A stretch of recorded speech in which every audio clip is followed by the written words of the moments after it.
ወደ ዛሬው ርዕሳችን እንግባና ኦኬ የዛሬው ርዕሳችን እንግዲህ ከትንሣኤ ሙታን ጋር በተገናኘ የምንነጋገር ይሆናል ማለት ነው። ማለትም የትንሣኤ ሙታንን እንደዚህ እንትኑ ሳይሆን በመጨረሻ ቀን የሚያስነሳን ማን ነው?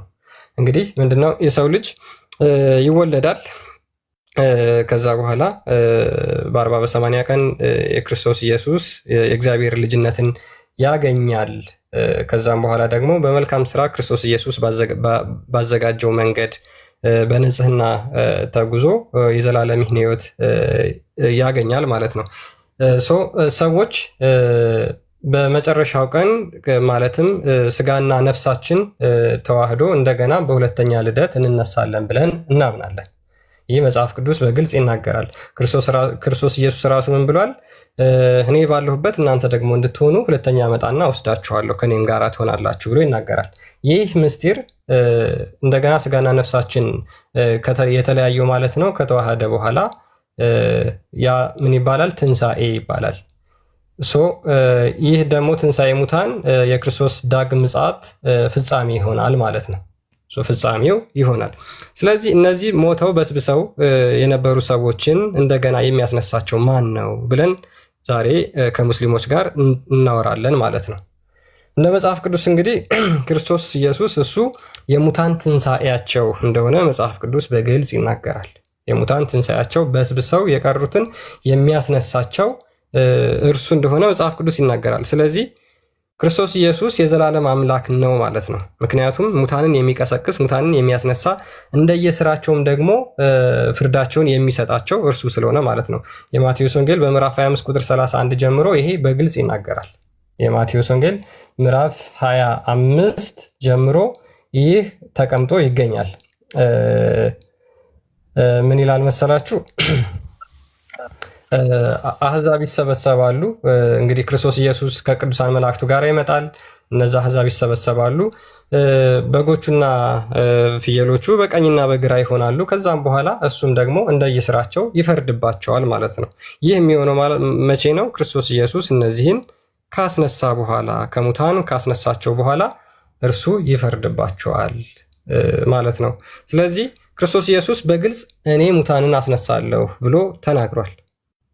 ለምን ይህን አትቀበሉ ሙስሊሞች? ለምን ብዙ ጊዜ ቃል በቃል ብላችሁ የምትጠይቁት ጥቅስ ስላለ ማለት ነው። ኢቨን እስኪ እናንተ እንደው ፎር ዘ ሴክ ኦፍ አርጊውመንት እናንተ ባመጣችሁት መስፈርት ማውራት ስለምንችል ማለት ነው። ክርስቶስ ቃል በቃል ተናግሯል። እኔ በመጨረሻው ቀን አስነሳችኋለሁ ብሎ ተናግሯል። ይሄንን ለምን አትቀበሉ?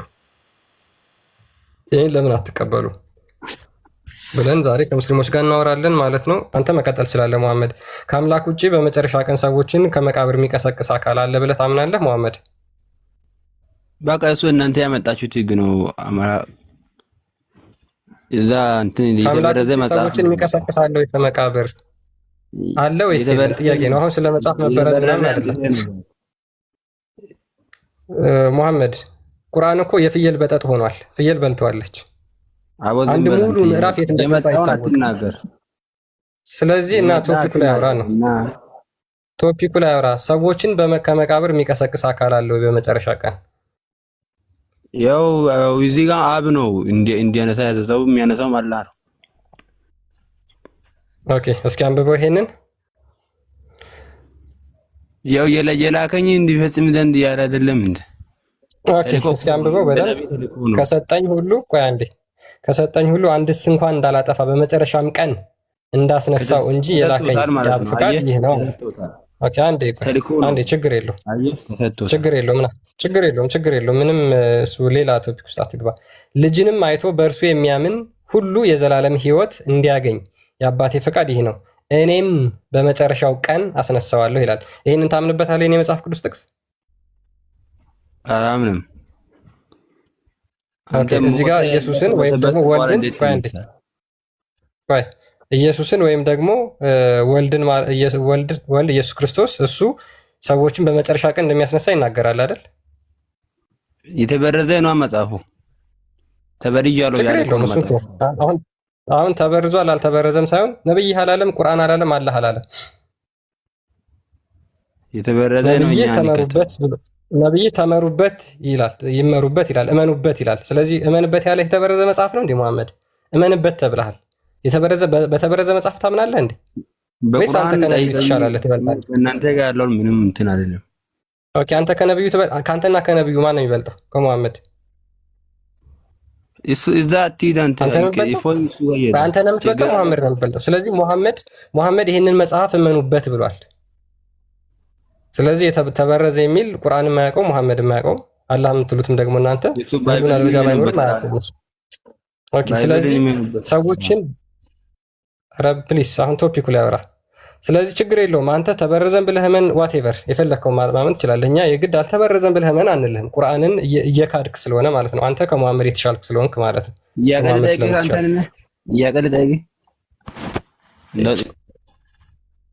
ረብሽነ ጭንቅላታቸው አይሰራም እንዳለ አብዱልካሪም ቀጥል። አብዱልካሪም እስከዛሬ የተሞላችሁበት ሼኮቻችሁና ኡስታዞቻችሁ መስጂድ ውስጥ የሞሏችሁ ጭንቅላታችሁ ውስጥ እየፈረሰ ስለሆነ ነው እንደዚህ የሚያንቀጠቅጣችሁ ማለት ነው። እና ኢየሱስ ክርስቶስ ዛሬ ከመቃብር ያስነሳኛል ብላችሁ ነው የምትወጡት። ኦኬ አብዱልካሪም እስኪ ይህን ጥቅስ አንብበው።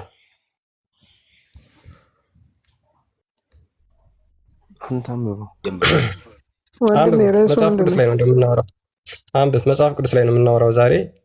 የትም አንሄድም። ቀጥል አብዱልካሪም። ሰዎችን ከመቃብር የሚቀሰቅሰው ማን ነው በመጨረሻ ቀን? አለ። ኦኬ እስኪ ይሄን የመጽሐፍ ቅዱስ ክፍል አንብበው። ለምን አንብበዋለሁ? አንብበው፣ ችግር የለውም። ከአምላክ ውጭ ሰዎችን ከመቃብር የሚያስነሳ አካል አለ ብለህ ታምናለህ? እኔ በሱ አላምንም። አይደለም፣ ሰዎችን ከአምላክ ውጭ ከመቃብር የሚያስነሳ በመጨረሻው ቀን አለ ብለህ ታምናለህ? የለም።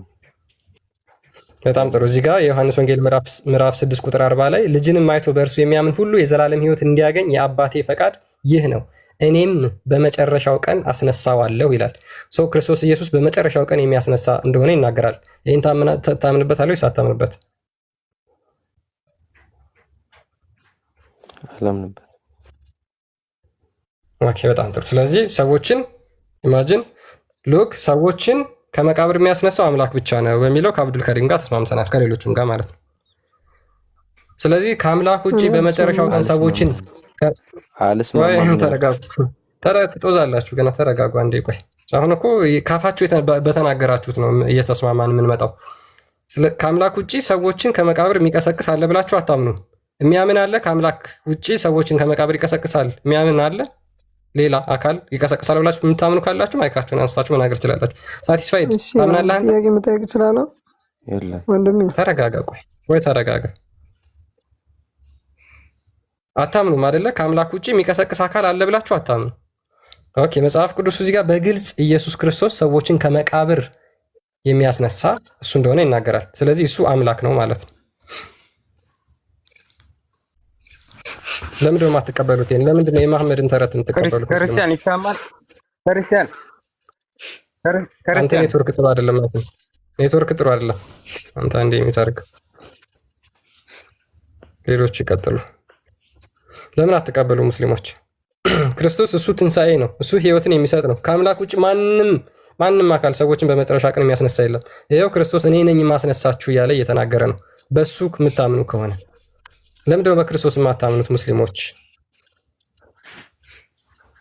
እሺ ላምንበት አንድ መስፈርት ልስጥህ፣ ታቀርብልኛለህ? አንተ ለአምላክ መስፈርት የምታወጣው ማንህና ነው የምታወጣው? አንተ ባይኖሩ የቀረጽከው ጣዖት ነው እንዴ የምታመልከው? ማለት ሳቲስፋይድ ክርስቶስ እስቲ አምልኩኝ እኔ ጌታ ነኝ ያለበት ቦታ አለ መጽሐፍ ቅዱስ ላይ? ይሄው እዚህ ጋር አይደለም። ይሄ አይደለም ክርስቶስ ራሱ ማለት ነው።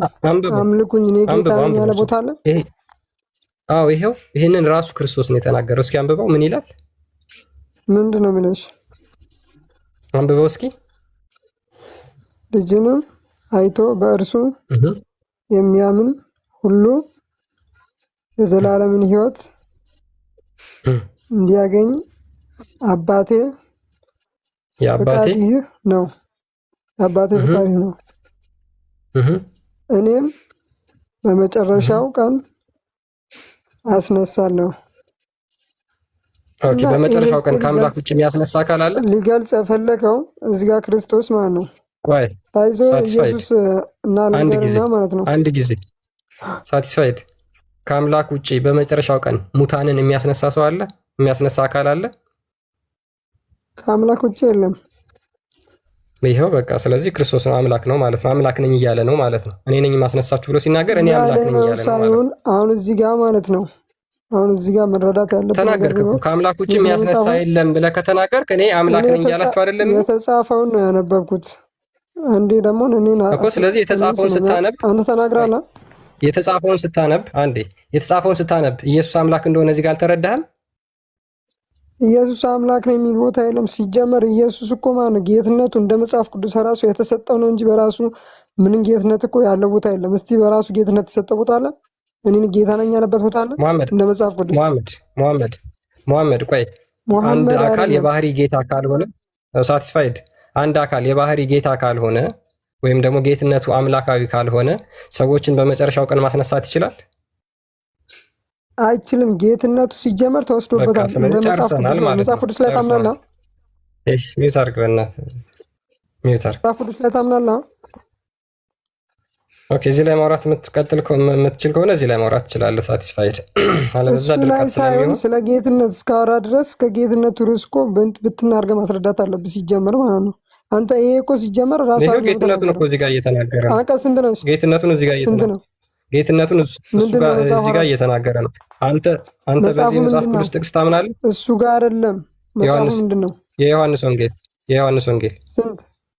እሺ ዮሐንስ ምዕራፍ 6 ቁጥር 40 ይሄን ትቀበለዋለህ? የታምንበታለህ? የመጽሐፍ ቅዱስ አሁን እኮ ቃሉ ማን ነው? ሳቲስፋይድ ራሱ ኢየሱስ ክርስቶስ ነው ያወራው። አንተ መስፈርት የምታወጣው አንተ ለምንድን ነው? አንተ ማንህና መመስፈርት የምታወጣው መጽሐፍ ቅዱስ ላይ መስፈርት አላወጣም። ምንድነህ አንተ? እኔ አሁን እኮ እኔ የዋሻው አይደለም እኮ ቃሉን ማን ነው ያወራው? ቃሉን ማን የተናገረው ብለህ እንድትጠይቅ ማን ነው የሚያደርገው? ስለኔ መጽሐፍ እኮ አይደለም አሁን እያወራው ያለው ማለት ነው። ስለ ራስ መጽሐፍ ነው። አንደኛ ነገር እንድታውቅ የምፈልግ ነገር ማለት ነው። እሺ ኢየሱስ ክርስቶስ ማለት ነው። ኢየሱስ ክርስቶስ አስመኝና ማለት ነው። ጌትነት ተሰጥቶ ነው በራሱ ነው ያገኘው።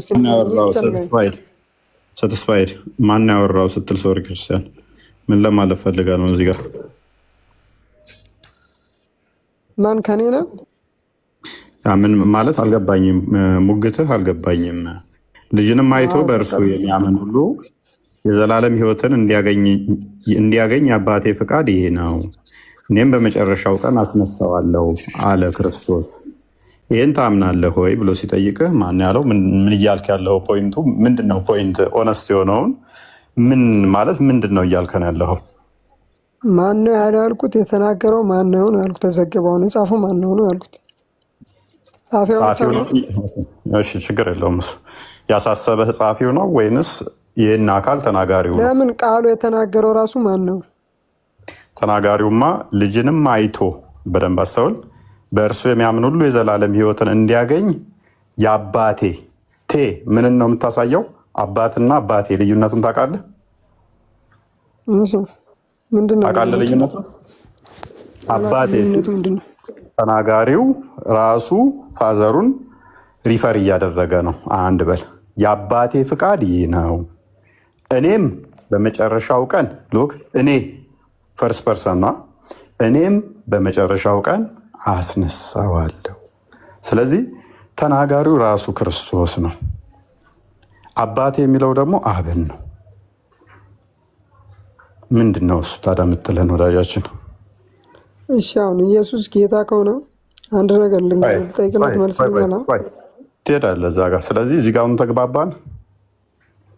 እኔ ልግባባ አይደለም፣ ምክንያቱም አጥጋቢ መልስ ስላላገኘውን መልሱን ለማግኘት ምንድነው እሱ? እኔ እኮ ፖይንትህ እኮ ተናጋሪው ማን ነው አልክ። ሜይ ቢ ግልጽ እንድናደርግልህ ከፈለክ አሁንም እዚህ ጋር እኔ የሚለው አባቴ የሚለው ካልገባ አይ ቲንክ ክርስቲያን 35 ላይ አድርግልኝ፣ ዝቅ አድርገውና ማለት ነው አውዱን።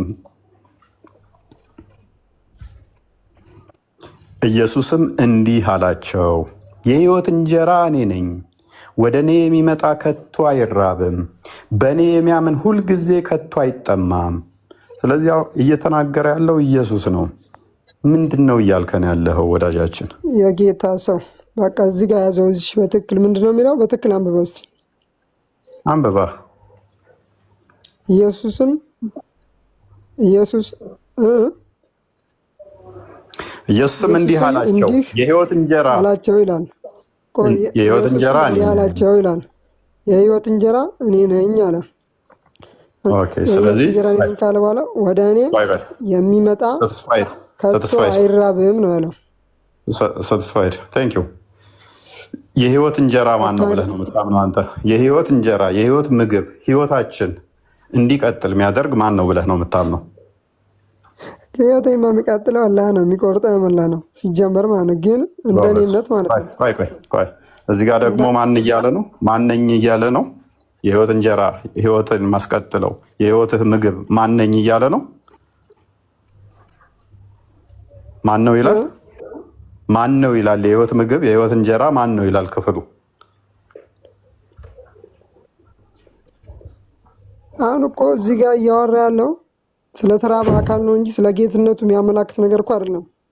አንድ ነገር የሕይወት እንጀራ ነኝ እያለ እንጂ አሁን ለምሳሌ እሺ፣ አንድ ሰው ስለዚህ ነው ቆይ ላታረውጭኝ የትም ላታመልጥ።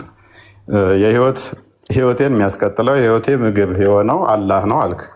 አላህ ለምግብ ብቻ ነው ማለት ነው? ስለ ምግብህ ነው አላህ? ሕይወቴ ምግብ አላልኩም እኔ ይረዝቀኝ ነው ያልኩት። አላህ ነው ቅድም ብለህ ነበረ። ለምን ጭንቅላትን አትጠቀመውም ወንድማችን? የምታምንበት ነው ያልከኝ ወንድሜ፣ የምታምንበት ለምን ጭንቅላትን አትጠቀመውም ወንድማችን? በዚህ አታምንም ወይስ ላይ በዚህ አላምንም በአላህ ነው ነው ማምን ያልኩ? አይ በቃ በጣም እየዋሸህ ነው። እየዋሸሁ እኮ አይደለም። አሁን እዚሁ እኮ ነው ያለሁት። አሁን እውነት እኔ እሺ አንድ ጥያቄ ጠየቁ፣ ለምንድን ነው መልስ በትክክል ባትመልስልኝ? አሁን ስለ ጌትነቱ የሚናገር ነገር አለ መጽሐፍ ቅዱስ ላይ በደንብ የሚናገር አለ። ግን ምን ያደርጋል መሰለህ? አንድ ጥያቄ ልጠይቅሽ፣ እሱን ትመልስልኛለህ? አንድ ጥያቄ ብቻ ልጠይቅም። አንድ ተውና 10 ትጠይቀኛለህ። አንድ ጥያቄ ልጠይቅህ ስትል ባልክበት ቅጽበት ላይ እየጠየቀኝ ነው። አንድ ጥያቄውን ጠይቀሃል ማለት ነው፣ ጨርሰሃል። ጠይቅ ካልኩህ አለቀ ማለት ነው። ሳትጠይቅ አንድ ጥያቄ ልጠይቅህ። ሃይማኖት ግልጽ ከሆነ ሳልጠይቅ እንዴት ያልቃል? ሲጀመር ያልቃል። ለምን ያልቃል መሰለህ? አንድ ጥያቄ ልጠይቅ ብለህ ፍቃድ ነው የጠየቀው። ያ ራሱ ለጥያቄው መልስ ይፈልጋልና ጥያቄ ነው እሱ ራሱ። ስለዚህ አንዱ ጥያቄ በጥያቄ ያለቀ ማለት ነው። ባይሆን እኔ 10 ጥያቄ እንፈቅድልሃለሁ አልኩህ፣ ግን ኦነስት አይደለህም አንተ። ቅድም ምን አልከው? ተናጋሪው ማን እንደሆነ አይታወቅም አልክ። ከዛ ተናጋሪውን ስናሳየህ ደግሞ ሸብለል አልክ። ኦነስት ካልሆንክ ደግሞ መዳረቅ ይሆናል። አሁን እሺ ስለ ጌትነቱ እኔ ጌትነቱን የተሰጠው ነው ወይስ ራሱ ያገኘው ነው? ይህን ጥያቄ ብቻ መልስጠኝ። የተሰጠ ነው ማለት ነው ማለት ነው። የተሰጠ ነው ማለት ነው። የተሰጠው ነው ጌትነቱ ራሱ ያገኘው ነው? ከላይ የተሰጠው ነው። መልካም። የተሰጠ ማለት ምን ማለት ነው? የተሰጠ ማለት አሁን ለምሳሌ ለአንተ እዚህ ቤት አሁን አድሚን ብሰጥክ ወንበሩን አድሚን ማንሳት ትችላለህ አንተ ላይ ማለት ነው። ኢየሱስም እንደዛ ነው የሆነው። ኦኬ፣ እስቲ ማስረጃውን ማለት ነው። እስቲ ማስረጃውን ጥቀሳቸው። ለምን ጠቅሳለሁ? አወጣልሃለሁ እንጂ እኮ ንገረና አውጣልን። ለምን ትበሳጫለህ? አይሻልም?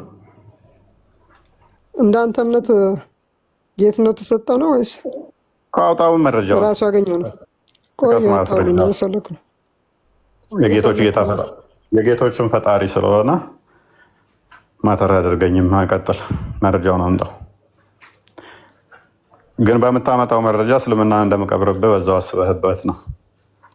እስልምና ማንም መቅበር አይችልም አትልም አንተ? ሲጀመር እኔ ማለት ነው አንድ ነገር እንድታውቅ ፈልግ ነገር ሂድ አምጣው ቶቶ ሂድ አምጣው። እኔ እየፈለኩ እኮ ነው እኮ ፈልግ እኮ ሚዩት አድርግና ፈልጋ ማስረጃ። 6ኛ ክፍል ያቆሙ ኡስታዞች የሰጡን ማስረጃ እንዴት እንደምቀብርባቸው በዛውም እነሱም ይማራሉ ከስሮ ነው። ጌቶች የተባሉት ለእነሱ ራሱ ፈጣሪያቸው ነው ክርስቶስ። አሁን አስተካክየዋለሁ። ክርስቲያን ወንድማችን መረጃ ዘው ይምጣ። የክርስቶስ ጌትነት የባህሪ ጌትነት ነው። የጌቶች ፈጣሪ ነው። የነገስታት ፈጣሪ ጌታቸው፣ የነገስታት ንጉስ ነው። እርሱ እውነተኛ አምላክ ነው። ሁሉን የፈጠረ ሁሉን ያስገኘ፣ ያለሱ ምንም ነገር የሆነ ነገር የለም።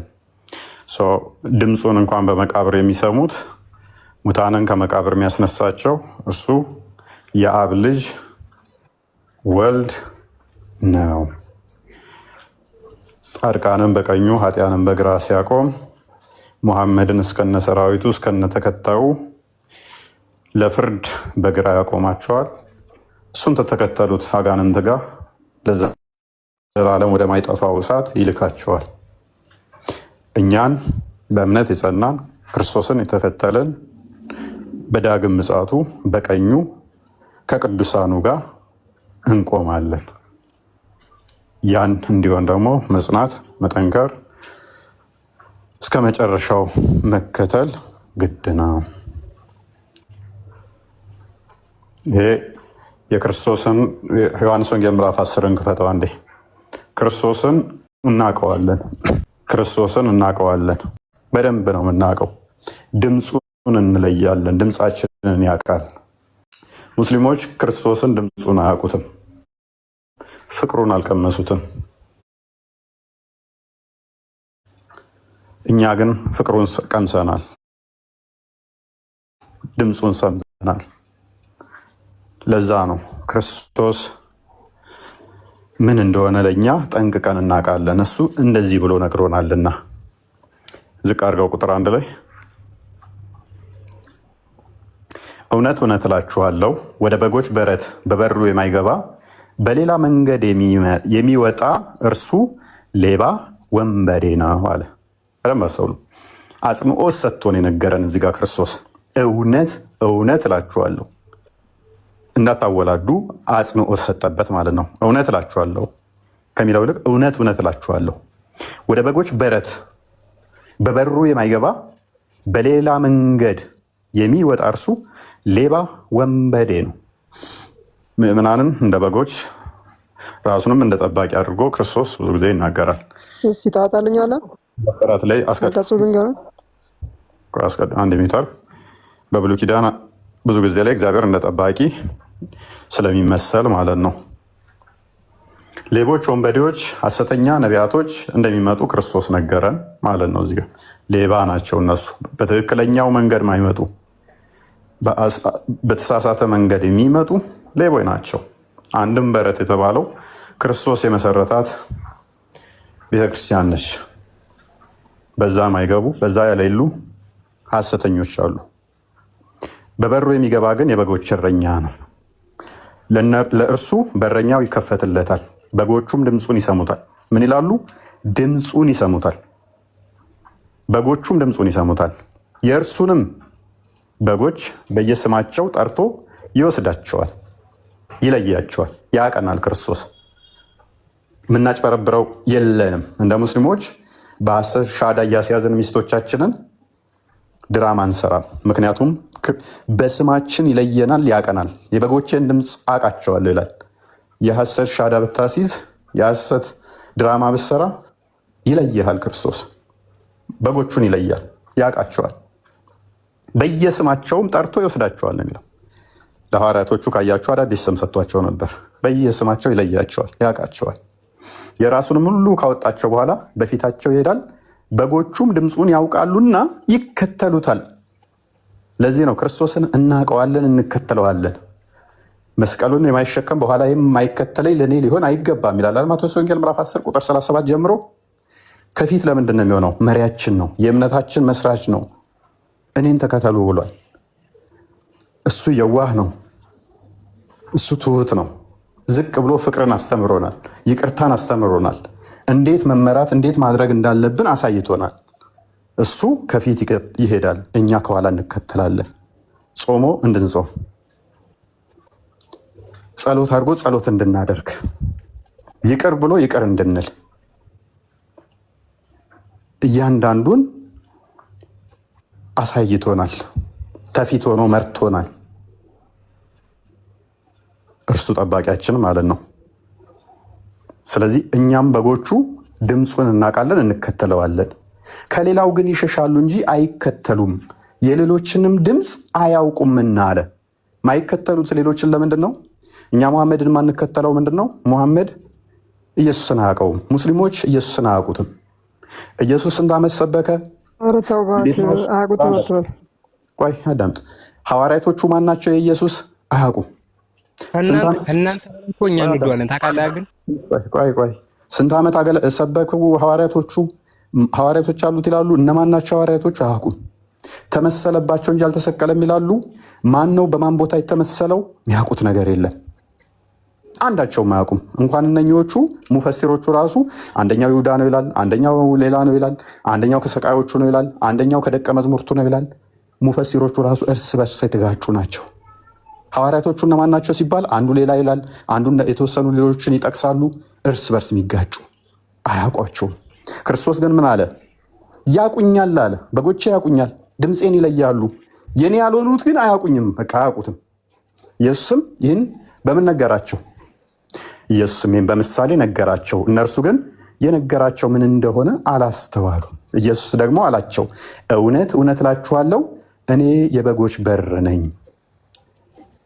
ስለዚህ ክርስቶስ አስረግጦ ነግሯቸዋል። ወንጌል ምን እንደሆነ ጠንቅቀው እንዲያውቁ አድርጓቸዋል። ምን እንደሆነ ማን እንደሆነ ከዛ በኋላ የሚመጡ አስቀድመው የነበሩ በእርሱ ላይ ያልገቡ ወንበዴዎች እንደሆኑ ክርስቶስ በደንብ ነግሮናል ማለት ነው። ስለዚህ ክርስቶስ ማን ነው የሚለውን እኛ በደንብ ስለምናቅ ነው። ሐዋርያቶቹ ማን ናቸው? ወንጌል ምንድን ነው? ጠንቅቀን እናውቃለን፣ ጠንቅቀንም እንለያለን።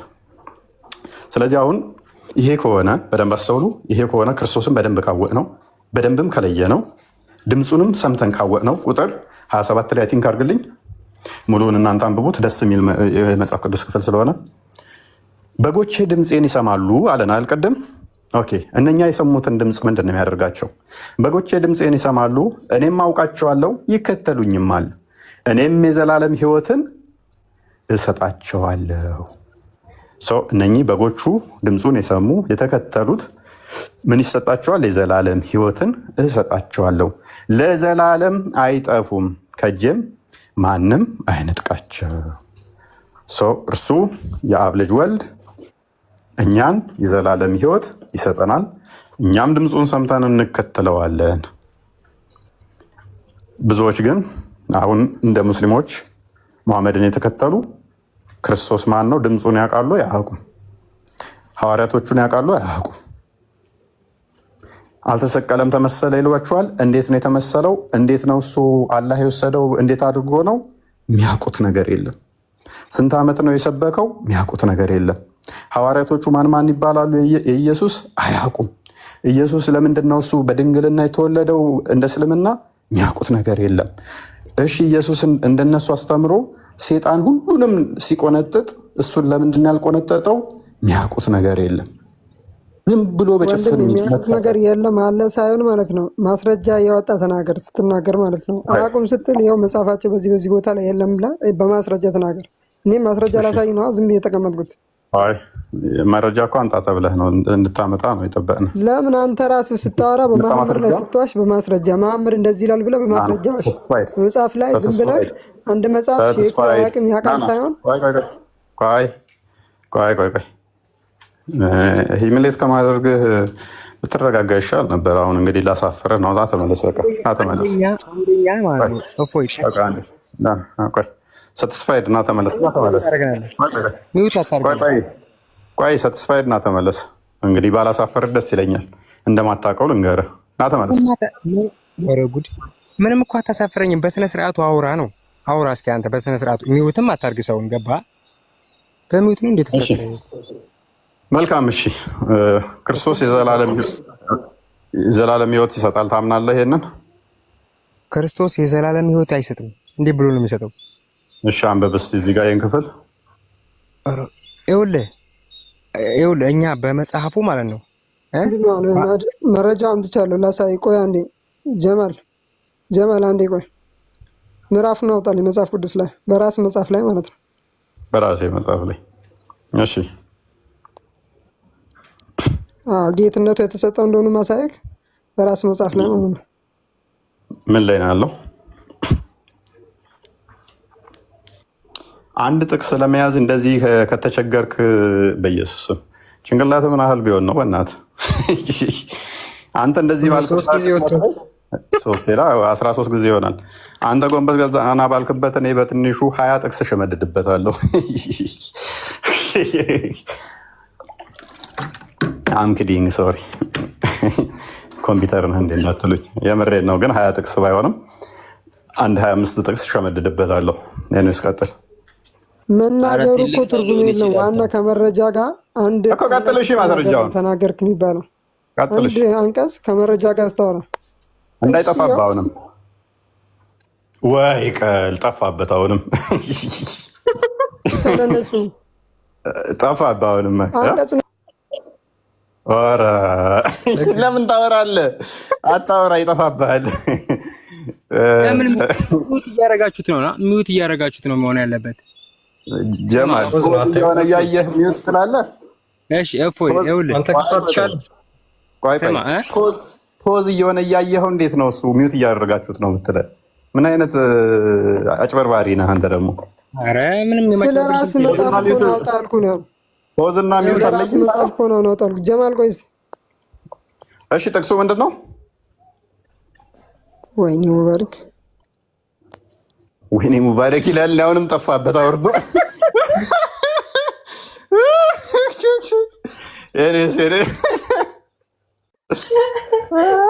አሁን እኮ እዚህ ጋር የጠየቅኩህ አለ ማለት ነው። ሳልጠይቅ ነበረብህ ይሄ ቦታ ማለት ነው። አንቀጹ ሳልነግርህ ማውጣት ነበረብህ። ንገረን፣ ምን ላይ ነው? ሐዋርያት ምዕራፍ ቁጥር 2 አውጣልኝ። የስራ ሚለው ማለት ነው። ቶሎ በል ይሻላል። እዚህ መጽሐፍ ቅዱስ ይዘህ የለም ሐዋርያት። እሺ ቁጥር 2 ምዕራፍ 2 ማለት ነው። እሺ ምዕራፍ 2 ቁጥር ስንት? ምዕራፍ 2 ቁጥር ስንት? ቁጥር 33 ነው። መልካም እሺ፣ አንዴ ክፈትልህ ክርስቲያን።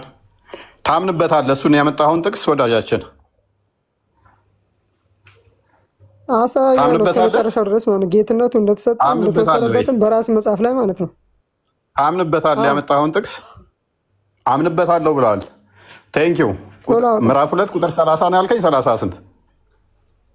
ራስህ በጠቀስከው ጠዋት ሂድ። ቆይ ክርስቲያን 33 እናመሰግናለን። ቀጥል። እስልምና እንዴት እንደማፈርስ ላሳያለሁ። ክፈትልኝ። ኦራይት 33 አድርግልኝ አንዴ። እሱ በጠቀሰው ጥቅስ ላይ ቆሜ ላፍርስለት። ስለዚህ እግዚአብሔር ቀኝ ከፍ ከፍ ብሏልና መንፈስ ቅዱስን የተስፋ ቃል ከአብ ተቀብሎ ይህን ከእናንተ አሁን የምታዩትን የምትሰሙትን አፈሰሰው ይላል። በደንብ አስተውሉ። ችግር የለውም። እንደዛማ ከሆነ ከፍ ዝቅ እያልኩ አፈርስልሃለሁ። አንተ በምጠቅሳት ጥቅስ ላይ ብቻ እንዴት ቆይ አዳምጥ፣ ተረጋጋ። ስለዚህም አለ በደንብ አስተውሉ፣ በእግዚአብሔር ቀኝ ከፍ ከፍ ብሎና የመንፈስ ቅዱስን የተስፋ ቃል ከአብ ተቀብሎ ይህን እናንተ አሁን የምታዩትንና የምትሰሙትን አፈሰሰው። ይሄንን ማን ነው ያፈሰሰው? ወንድማችን ማን ነው? አሁን አንብብልኝ እኮ ነው እያልኩ። ማን ነው? አንብበው እስከታች ጌትነቱ እንደተሰጠው ነው። ለዚህ ጋር ይናገራል እኮ። እሺ እንደዛ ከሆነ ፈሰሰ ሳይሆን አንብበው እስከታች መጀመሪያ አንብበውና አወራለሁ ነው። እሺ በቃ ሚውት አድርግ። ኦልራይት ሚውት አድርግ። ወደ ላይ አንብበው አላ ከ34 እስከ 35 አለ። ሚውት አድርግ እንዴ! የጠቀስከው ክፍል እኮ ነው። ሚውት አድርግና አዳምጣ አይሻልም? ጎበዝ። ይሄን ክፍል ሰዎች ሲጠቅሱ ሙስሊሞች ከጠቀሱ ማመስገን ብቻ ነው ያለባችሁ። ሙስሊም እንደመሆናቸው አላህ አይወልድም አይወለድም ብለው የሚያምኑ እንጂ አላህ ልጅ አለው ብለው እስከ ማያምኑ ድረስ ክፍሉ ምንድን ነው የሚለው? አብ። ስለዚህ ምን እያለ ነው ማለት ነው? የባህሪ ልጁ ነኝ እያለ ነው። ይሄንን ክርስቶስ ተናገረ፣ ይሄንን ክርስቶስ አስተማረ ካሉ እናመስግናለን።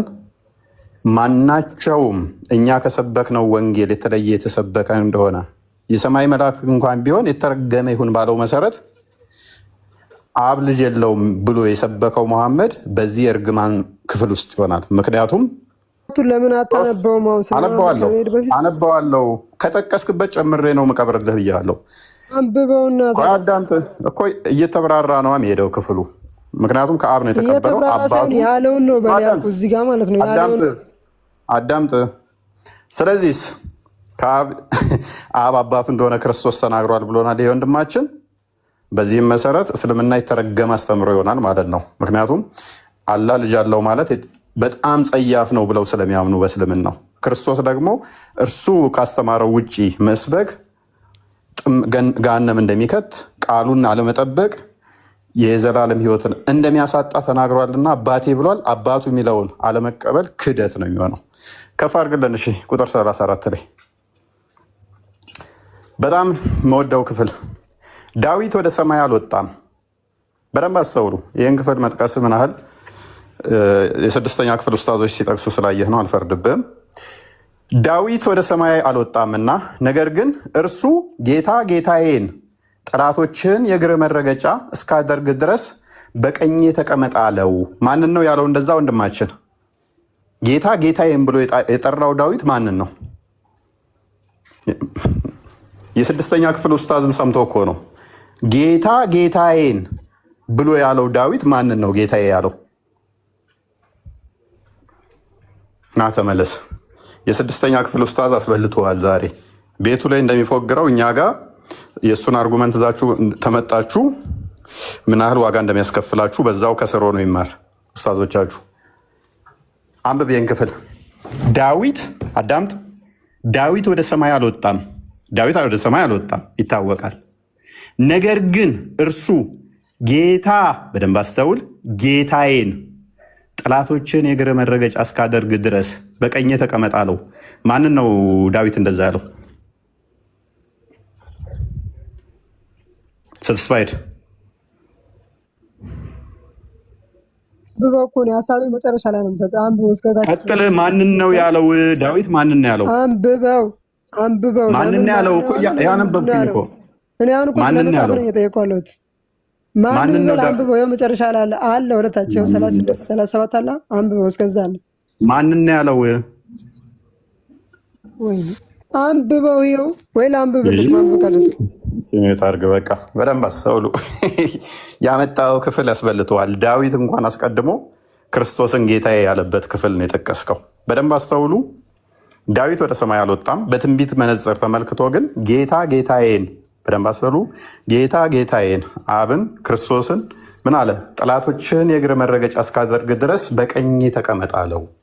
ይሄን ክፍል ደግሞ ክርስቶስ ለራሱ እንደሆነ ማቴዎስ ወንጌል ምዕራፍ 22 ላይ አንዴ ክፈተው ቁጥር 41 ጀምሮ ጠቅሶት አይሁዶችን ያሳፈረበት ትወጣለህ። እዛ ጋ ይኸው እዛ ጋ ጌትነቱ እንደተሰጠው ያለ አዳምጥ፣ እመለሳለሁ። የትም ማለት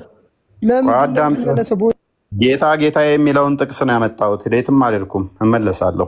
በደንብ አስተውሉ።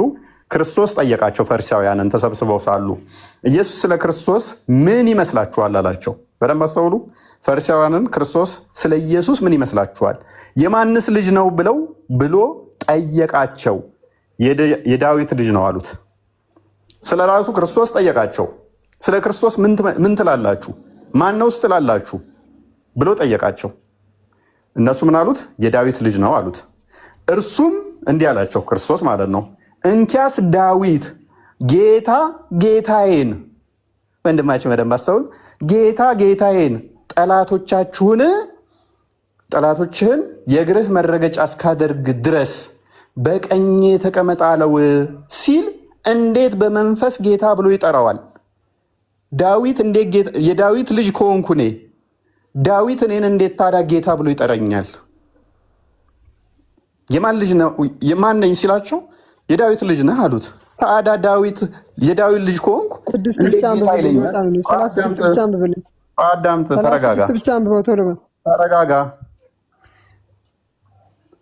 ዳዊት ልጁ ከሆንኩኝ እንዴት ጌታ ብሎ ይጠራኛል በመንፈስ አላቸው። ዳዊትስ ጌታ ብሎ ከጠራው እንዴት ልጁ ይሆናል አላቸው። እኔ ዳዊት ልጅ ከሆንኩ ዳዊት እኔን እንዴት ጌታ ሊል ቻለ? ልጁስ እንዴት ጌታ ሊሆነው ቻለ? አንድም ቃል ስንኳ ይመልስለት ዘንድ የተቻለው የለም። ወንድማችን ሰትስፋይ ቅድም ስጠይቀው ምን አገባኝ እንዳለው ማለት ነው።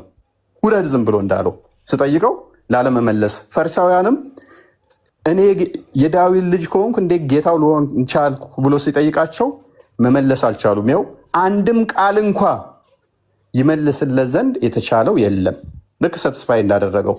ከዚያም ቀን ጀምሮ ወደፊት ማንም ሊጠይቀው አልደፈረም። ሰትስፋይድም እንዳይደፈር አድርገን እንመተዋለን። ወደ ሐዋርያት ሥራ ምዕራፍ 2 ቁጥር 34 ተመለስ።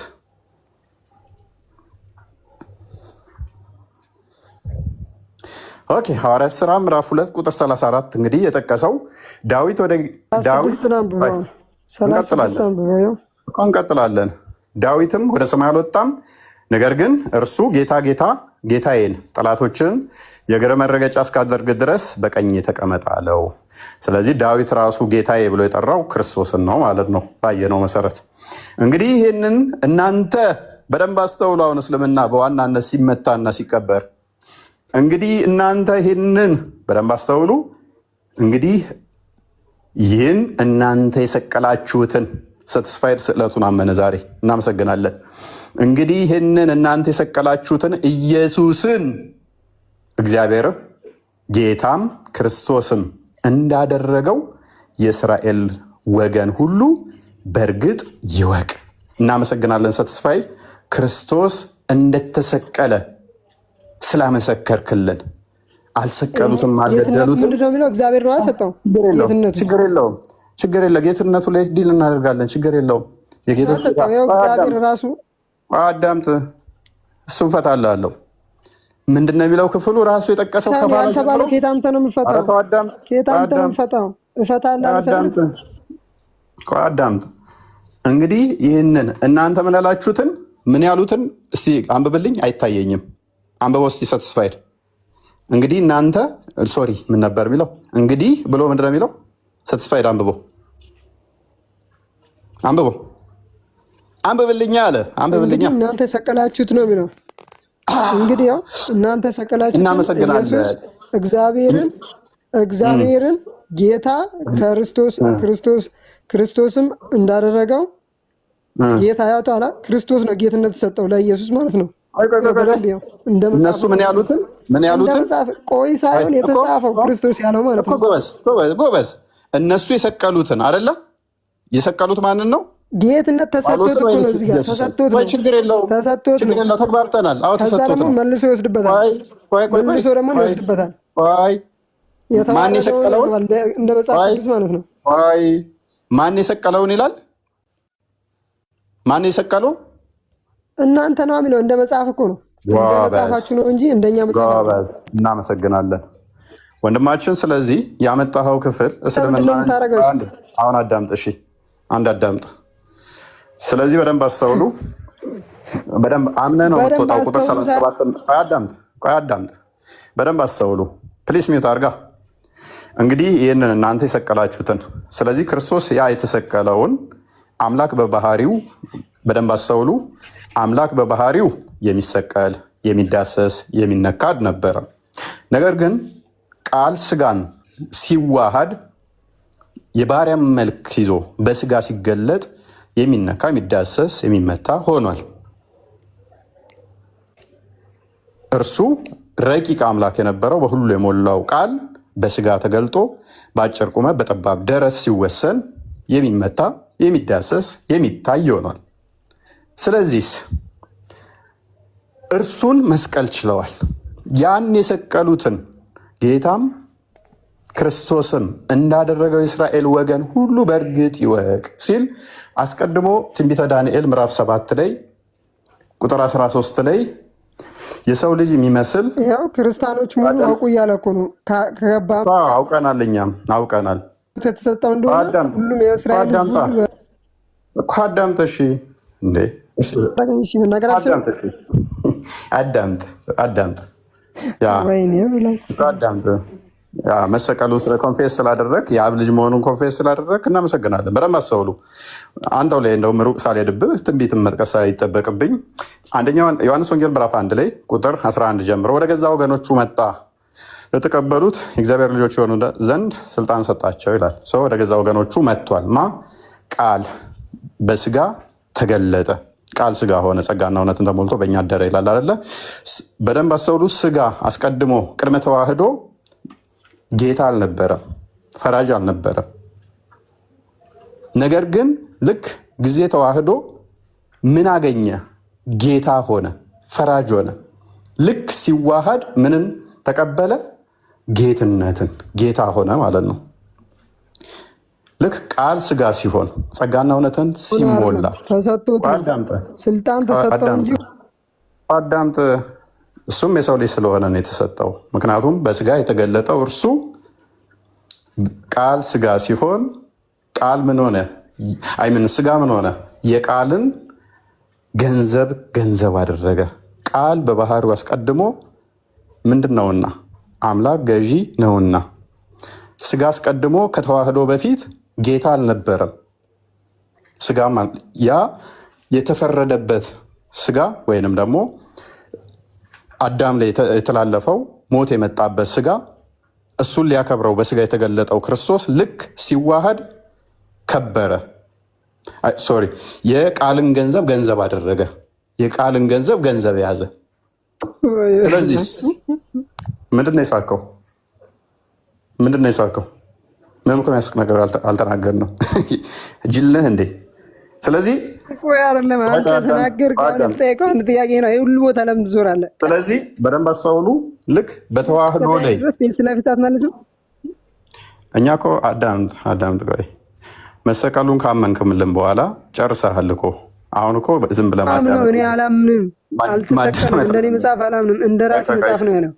እንደ ራስ መጽሐፍ ነው ያስረዳውክ እንጂ ስለኔ መጽሐፍ እኮ ብናገርክ ሲጀመር አንተ ራስ ጭንቅላት አችለውም። የነብይህም ጭንቅላት እዞታል እኮ ቅማል ጋር አብሮ። አሁን አንዴ ዝም በልና ላስረዳሽ። አዳምጥ። ስለዚህ የክርስቶስ ጌትነት አዳምጥ። እሺ፣ ስለዚህ ስለ ስጋው የተነገረ ነው። ሰው ስለሆነ የተነገረ ነው። በስጋ መገለጡን ማለት ነው። ስጋ አስቀድሞ ቅድመ ተዋህዶ ጌታ ስላልነበር ማለት ነው። ቅድመ ተዋህዶ ጌታ ስላልነበረ ስጋው ለዛ የተነገረ ነው። ልክ ቃል ስጋ ሆነ ሲባል ልክ ጊዜ ተዋህዶ ምን ሆነ ማለት ነው? ያ የቃልን ስጋ ገንዘብ ስላደረገ ስለተዋሃደ ጌታ ተብሎ ይነገርለታል። ይህም ሰው ስለሆነ ወይንም ደግሞ በስጋ ስለተገለጠ እንደሆነ ዮሐንስ ወንጌል ምዕራፍ 5 ቁጥር 27 ላይ ያንን ያስቀምጠዋል። በተመሳሳይ ማለት ነው ክርስቶስ የጌቶቹ ሁሉ ፈጣሪ እንደሆነ ግን አንደኛ ቆላሲያስ ምዕራፍ 1 ቁጥር 15 አንድ ክፈተው። ጌትነቱም ደግሞ እንደ ምድራዊ ጌትነት እንዳልሆነ ዮሐንስ ወንጌል ምዕራፍ 18 አንድ ትከፍትልናል። አንደኛ ቆላሲያስ ምዕራፍ 1 ቁጥር 15 እርሱ የማይታይ አምላክ ምሳሌ ነው። ክርስቶስ የሚታዩትና የማይታዩት ዙፋናት ቢሆኑ፣ በደንብ አስተውሉ፣ ዙፋናት ቢሆኑ ወይንም ጌትነት ወይንም አለቅነት ወይንም ስልጣናት በሰማይና በምድር ያሉት ሁሉ በእርሱ ተፈጥረዋልና በቃል በክርስቶስ። ስለዚህ ሁሉ በማን የተፈጠሩት? በእርሱ ተፈጥረዋል። ስለዚህ ጌትነት እንኳን ምድራዊ ጌትነት በእርሱ የተፈጠሩ ናቸው። ዮሐንስ ወንጌል ምዕራፍ 18 ላይ አይ ቲንክ ቁጥር ስንት እንደሆነ ባላስታውስም አንዴ ቼክ አድርግልኝ። ጌትነቱ ምድራዊ አይደለም። ጌትነቱ ምድራዊ ካልሆነ ከዛ ምን ይሆናል ማለት ነው? እንደሆነ ልንገርህ፣ በምራስ መጽሐፍ እኔ ልንገርህ አይደለም ልንገርህ። የትኞቹ ሰራዊት መራ? በራስ መጽሐፍ ልንገርህ። የትኛውን ሀገር አስተዳደረ? ጌትነቱ እንደተወሰደበት ይኸው የተሰጠ ኢየሱስም መልሶ መንግስቴ ከዚህ አይደለችም፣ መንግስቴስ ከዚህ ዓለም ብትሆን ወደ አይሁድ እንዳልሰጥ ሎሌዎቼ ይዋጉልኝ ነበር። አሁን ግን መንግስቴ ከዚች አይደለችም። ስለዚህ እንደ ሌሎች ጌቶች እንደተባሉበት አይደለም። ምክንያቱም ሌሎች ጌቶች ሲባሉ ምድራዊ ጌትነት ነው። ንግስናቸው ምድራዊ ግብር ማስገበር፣ በዚህ ወጥተህ በዚህ ፈልጠህ በዚህ እንትን ብለህ የሚያስተዳድሩ ናቸው። የሹመቱ ጌትነት ምድራዊ ጌትነት ነው። ክርስቶስ ምን ብሏል? ንግስናው ከዚህ እንዳልሆነ ኢየሱስ መልሶ መንግስቴ ከዚች አይደለችም ብሎ ጨርሶታል። ኦኬ፣ ወደ ቶፒክ መልሰው ክርስቲያን መጨምረው ካለ ጨምርለት። ቴንክ ዩ ፎይ በጣም ግልጽ አድርገን ያብራራላት። በነገራችን ላይ ጥቅስ በጥቅስ አንቀጽ በአንቀጽ ብትሄዱ እስልምና ሙሉ ለሙሉ የሚመጣበት ጌትነቱ የተሰጠ መሆኑን ካመናችሁ እንደተወሰደበት የሚያሳይ አንቀጽ ላሳያችሁ። ሳቲስፋይድ ምንድን ነው የምትሰጠው ነው? ሳቲስፋይድ አትበለኝ እኮ ስለ ራሴ መጽሐፍ እኮ አላወራሁም። ስለ አንተ መጽሐፍ ነው እያወራለሁ። አንተ እኮ ለአላህ እኮ ብድር ታበድራለህ እኮ አንተ። አላህ ምንም የለውም ድሃ ነው። ብድር ታበድራላችሁ። ይሄን አነበብ ሳቲስፋይድ ይሄን አነበብከው? ያ ለአላህ መልካም ብድርን የሚያበድር ለእርሱ አላህ የሚያነባብርለት ሰው ማን ነው ይላል። አላህ ብድርን እንኳን ይፈልጋል የለውም ጭራሽ። እሺ አይደለም የሚያነባብርለት ማለት ነው። እዚህ ጋር የሚያነባብርለት ማለት ነው። ብድርን ታበድራለህ ምን ማለት ነው? ካበደርከው ይሰጣል። እሱ ስለሌለው ነው የምትሰጠው አይደል? አበደርከው ይሰጣል አይደለም። ማነባበር ማለት ምን ማለት ነው? ምን ማለት ነው? መጀመሪያ እዚህ ጋር አላህ ብድርን እየጠየቀ ነው ወይስ አይደለም? ጠየቀም አልጠየቀም ማነባበር ማለት ምን ማለት ነው? ለምን ጠየቀም አልጠየቀም ትላለህ? ቆይ ብድርን ጠይቋል አልጠየቀም? ጠየቀ የጠየቀው ስለማነባበር ነው እያወራለሁ። ጠይቋል አልጠየቀም? ብድር አውቃለሁ ጠይቋል። ቆይ ጠይቋል አይደል? አልጠየቀም እያልኩ እኮ አይደለም። ያው የጠየቀው ስለማነባበር እና ታዲያ የምን መሰጣት ነው? ስለዚህ የት ነው የምትወስደው? አምጣ። መጀመሪያ ለአላህ ሂድና ብድር አበድር። እኔ ተበድሮኛል አልመለሰልኝም። አንድ ቶፊክ የሚባል ወንድማችን ለአላህ ነው ብሎ ብድር ወስዶ አልመለሰልኝም። አላህን ጠይቀው፣ የተበደረኝን አልመለሰም። እናንተ እኮ ሌላው ቢያንስ ማለት ነው እንደ ክርስቶስ ይበቃል። በቃ ነው የምትጠሩ ሲጀመር ማለት ነው። ብለህ መማር ትችላለህ። ይብቃ። ኦኬ ማማ ያለሽ? እሺ አሉ ማማይና ቤላ ጸጥ አሉ። እሺ አጣልኛ ጌትነቱ እንደተሰጠው ካለች ምንድነው የምታለቅሰው? በእናትህ ደግሞ ምንድነው እሱ እኝኝ ያልክብን? አቦ ከስሮ ነሳብ ታባርክ። እኔ እኮ እዛ 6ኛ ክፍል ሞልተዋቸው ይመጣሉ። ምን እንደመለስንለት እንኳን አላወቀም። እስልምናን ቀብረን የላክንልህ እኮ ወንድማችን። እስልምናን እንዴት እንዳፈረስ ነው ካላወቅ ሪካርዶቹን ደግመህ ዩቱብ ላይ ግባና አዳምጥ። ከአንተ አስተምሮ ጋር ይሄ አስተምሮ ይሄዳል ወይ ይረዳኛል ብለህ የጠቀስከው ጥቅስ በደንብ አልሄድኩበትም። እንደውም እንዴት እንዳፈረስ ነው ካልገባ እንግዲህ ምንም ማድረግ አንችልም። የአይምሮ ታማሚ ስለሆናችሁ እናንተ የሰቀላችሁትን እያለው እዛ ጋር ስቅለትን አምኖ ይጠቅስልኛል። የአብ ልጅ ብሎ ይጠቅስልኛል። ጌትነቱ ምንድን ነው? ከምን አንጻር ነው የተነገረው? እየነገር ነው ይጠይቀኛል። ጌትነቴ ምድራዊ አይደለም ክርስቶስ፣ ስለዚህ ጌትነቱ ምድራዊ አይደለም እያለው ምድራዊ ነው ይለኛል። ኧረ ተው ድንቁርናችሁን በልክ አድርጉት። እና ይህንን ጭንቅላታችሁ እንደዚህ እኮ የምንታዘበው የምንጸየፈው። አይወንደር የእናንተን ጭንቅላት ስንት ጭንቅላት ይወጣዋል? የኔ 20 ጭንቅላትን መንዝረው ቢሉኝ ራሱ አልመነዝርም። የኔን ጭንቅላት በእናንተ 20 ጭንቅላት አልመነዝርም። እና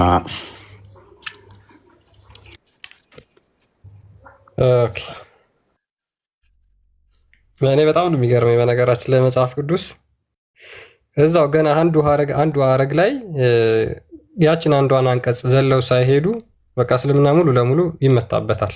ሙሉ ለሙሉ ማለት ነው። ለምን? እዛ አጨማልቀው ስለነገሯቸው ማለት ነው።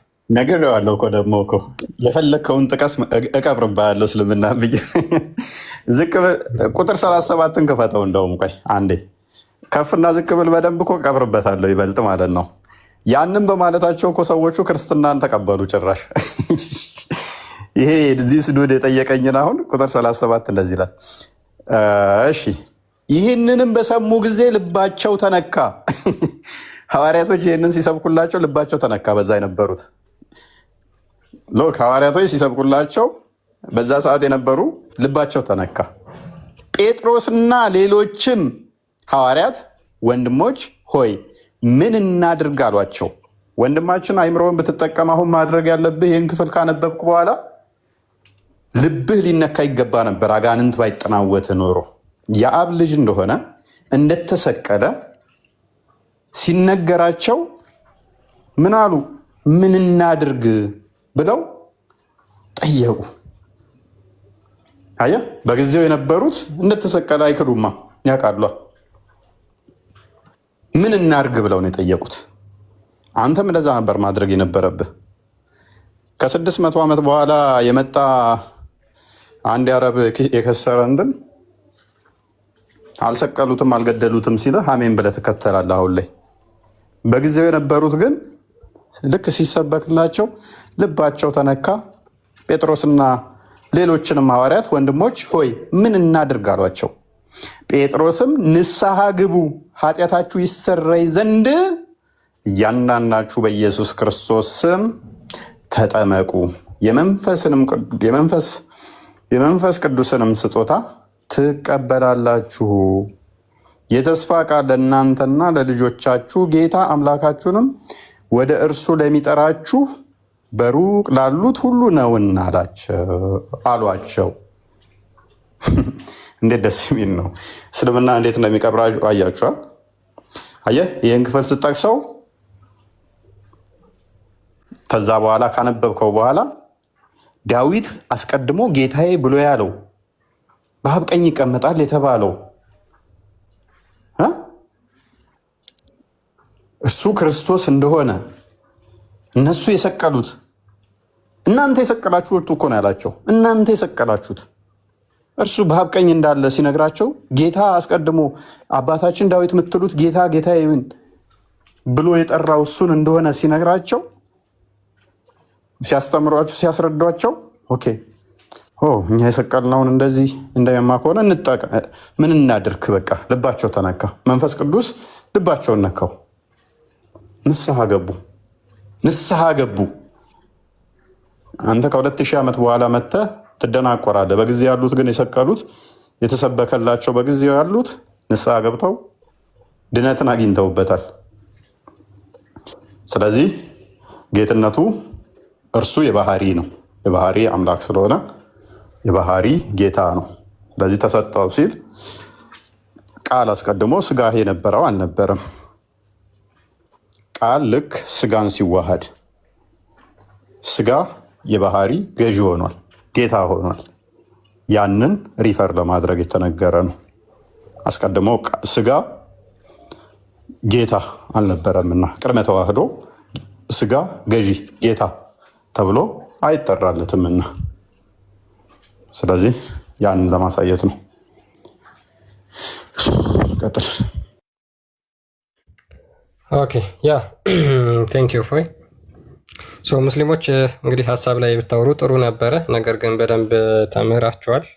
እናመሰግናለን። እፎይ ኮሜንት ላይ ከምትርመጠመጡ ግቡ። አንዳንድ ሙስሊሞች እያያችሁ ነው፣ እየተርመጠመጣችሁ ስለሆነ ውስጥ ላይ ገብታችሁ ማውራት ትችላላችሁ። ያ እንግዲህ ስለ ትንሣኤ ሙታን ስናወራ ትንሣኤ ሙታን በቤተክርስቲያናችን ውስጥ ካሉ ከአምስቱ አዕማደ ምስጢራት ውስጥ አንዱ ነው። አምስተኛውና አንዱ ምን ይላል? ምስጢረ ትንሣኤ ሙታን ነው። በክርስቶስ ሆነው ያንቀላፉ ሁሉ በመጨረሻው ቀን እንደሚነሱ መጽሐፍ ቅዱስ ይናገራል። ስለዚህ ማናችንም በክርስቶስ ኢየሱስ ሆነን ብናንቀላፋ ለሕይወት ትንሣኤ ሆነን እንደምንነሳ መጽሐፍ ቅዱስ ይናገራል። የዮሐንስ ወንጌል ምዕራፍ 5 ቁጥር 25 ጀምሮ ይናገራል። ምን ይላል? ቁጥር 28 እና 29 በመቃብር ያሉት ሁሉ ድምፁን የሚሰሙበት ሰዓት ይመጣል። መልካም ያደረጉ ለሕይወት ትንሣኤ፣ ክፉም ያደረጉ ለፍርድ ትንሣኤ ይወጣሉ። በዚህም አታድንቁ ብሎ ክርስቶስ ይናገራል። ስለዚህ መልካም ያደረጉ ለሕይወት ትንሣኤ፣ ክፉ ያደረጉ ደግሞ ለፍርድ ትንሣኤ እንደሚወጡ መጽሐፍ ቅዱስ ይናገራል። ስለዚህ በመጨረሻው ቀን እኛ አምላካችን ክርስቶስ ያስነሳናል ብለን እናምናለን። ሙስሊሞች ደግሞ ክርስቶስን ክደዋል። የክርስቶስ ተቃዋሚዎች ሆነው ተነስተዋል። ሙሐመድ በ7ኛው መቶ ክፍለ ዘመን ይዞት በመጣው አስተምሮ መሰረት ክርስቶስን ፍጹም ተቃውሞ የመጣ ሃይማኖት ነው። የክርስቶስን መሰቀል የሚቃወም፣ የክርስቶስን ትንሣኤ የሚቃወም፣ የክርስቶስን አዳኝነት የሚቃወም፣ የክርስቶስን ሰው መሆን የሚቃወም፣ የክርስቶስን አምላክ መሆን የሚቃወም አጋንንታዊ ትምህርቶችን ይዞ የመጣ ነው። ነገር ግን ሙሐመድ ከመምጣቱ ከ600 ዓመታት በፊት መጽሐፍቶች ተጽፈው በአይን ያዩት፣ በእጃቸው የዳሰሱት፣ ከእሱ ጋር የኖሩ እነሱ ሁሉ ሐዋርያት ያንን ያዩትን የተመለከቱትን የሰሙትን አስተላልፈውልን ክርስቶስ እሱ እንደተሰቀለ እንደተነሳ በኋላም ደግሞ ዳግመኛ ከቅዱሳን መላእክቱ ጋር እንደሚመጣ አስተምረው አልፈዋል። ለምን ይህን አትቀበሉ? እስኪ ክርስቶስ ያስነሳናል ብላችሁ ሙስሊሞች ለምን አትናገሩ? ለምን ይህን አታምኑበት? የማታምኑበት ምክንያት ምንድን ነው? አምላክ ብቻ ነው በመጨረሻው ቀን ሰዎችን የሚያስነሳ። አምላክ ብቻ ነው ሰዎችን ከመቃብር አስነስቶ ለህይወት ትንሣኤና ለፍርድ ትንሣኤ የሚያቀርባቸው። ከዚህ ውጭ ማንም የለም ከአምላክ ውጭ ይህም በመጨረሻው ቀን ሰዎችን ያስነሳል ብለን አናምንም። የትኛውን ፍጡር አያስነሳም፣ የትኛውን ፍጡር ማለት ነው። ስለዚህ ክርስቶስ እሱ የትንሣኤያችን በኩር እንደመሆኑ ሰዎችን ደግሞ በክርስቶስ ሆነው በእሱ ሆነው ያንቀላፉትን በመጨረሻው ቀን ያስነሳቸዋል። ይህን ለምን አትቀበሉ ሙስሊሞች? ሙሐመድ አለህ? መሐመድ አለው።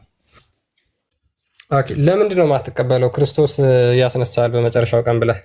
እንደዛ ከሆነ እኮ ሁለት ጌታ እኮ ነው የሚሆነው ታውቃለህ። ችግር የለውም ወደዛ እንመጣና እኛ ሁለት ጌታ አለን ብለን አናምንም። አንድ ጌታ ስላለ ማለት ነው። በባህሪው አንድ ነው እግዚአብሔር። እግዚአብሔር በባህሪው አንድ ነው።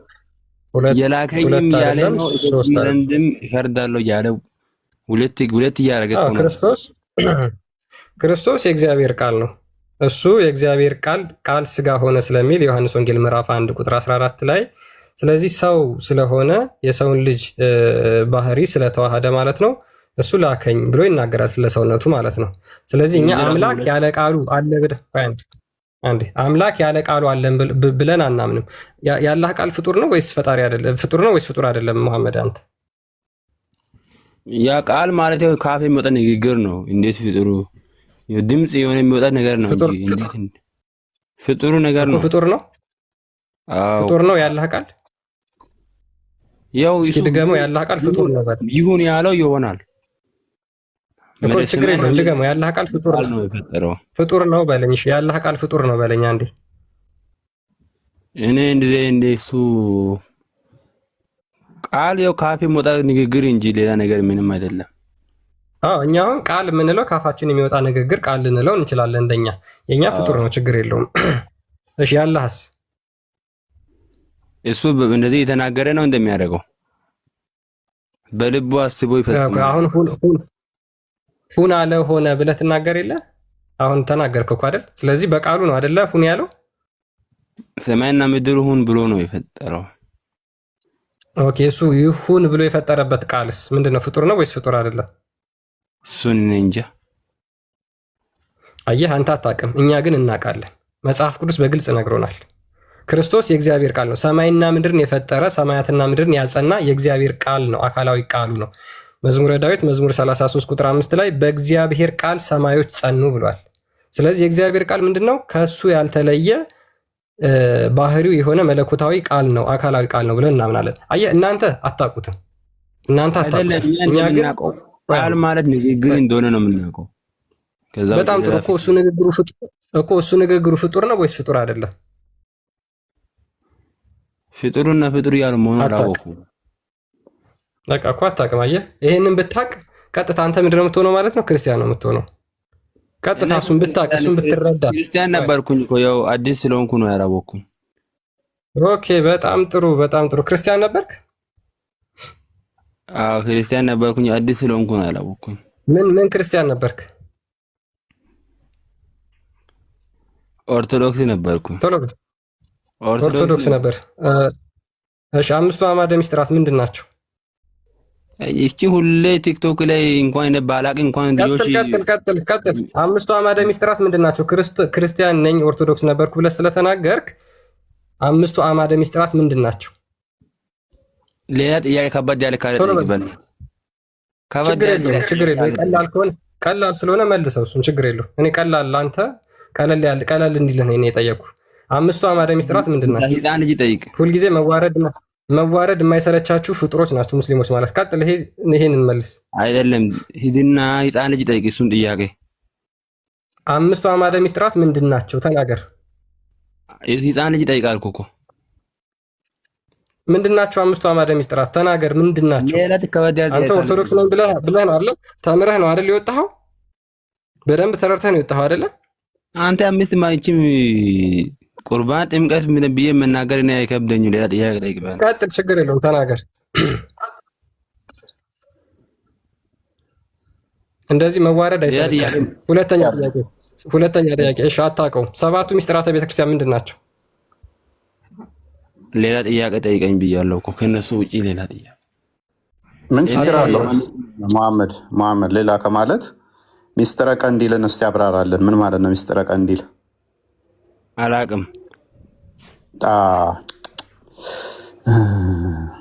ሚስጥረ ሜሮን ማለትስ? አላቅም። እሱንም ቀላል ጥያቄ ወደዛ ጣሉት እያልከናን ነበር እንዴ? እንዴት ነው ማታውቀው? እኔ ማርያም ጌታ ነች ብዬ አላምንም። ማርያም ጌታ ነች ብለው እንደሚያምኑት ኦርቶዶክሶች ውዳሴ ማርያምን አንብብ ግባና።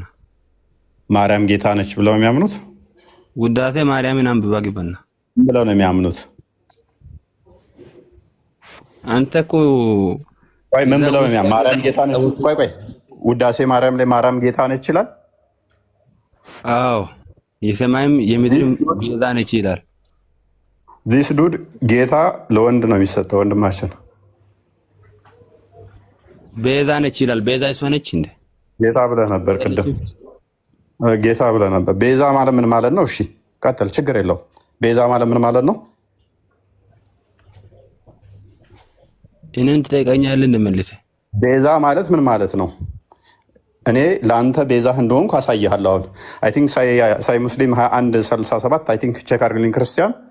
ማርያም ቤዛ ነች ብዬ አላምንም ብለሃል። እኔ ለአንተ ቤዛህ ነኝ። ኤኒዌይስ አሁን ቤዛ ማለት ምን ማለት እንደሆነ መልስ። አላውቅም። ታዲያ ሳታውቅ እንዴት ነው እሱ ማርያም ቤዛ ነች ብዬ አላምንም ለዛ ነው ምትለኝ? ምን እያልከኝ ነው? ምን እያወራህ ነው? 21:67 አይ ቲንክ ቼክ አድርግልኝ ክርስቲያን። እኔ ለአንተ ቤዛህ ነኝ።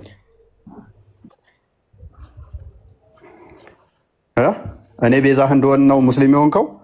ማርያም ጌታ ነች፣ ማርያም ቤዛ ነች። ሚስጥረ ቀንዲል አላቅም፣ ሚስጥረ ሜሮን አታቅም። እኔ ቲክቶክ ላይ ሪከርድ እንኳን ሰምቼ ጽፌ አልነግርም። እንዳንተ እኮ ሰርች እያደረግህ እኮ እንደሆነ አውቃለሁኝ፣ ግን ስላልመጣልህ እንትና ማርያምን አልገባም ወደዛ። እኔ እዚህ ቲክቶክ ላይ እዚህ ቆሜ እያዳመጥኳችሁ።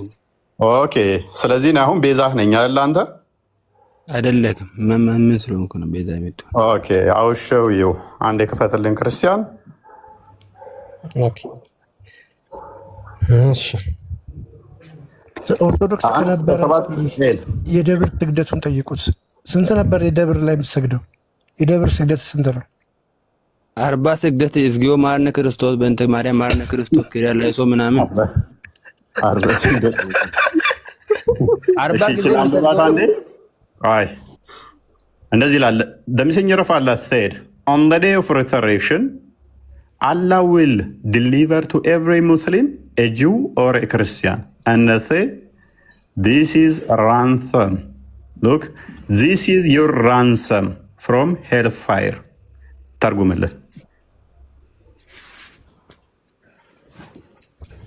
ተርጉምልን መሐመድ።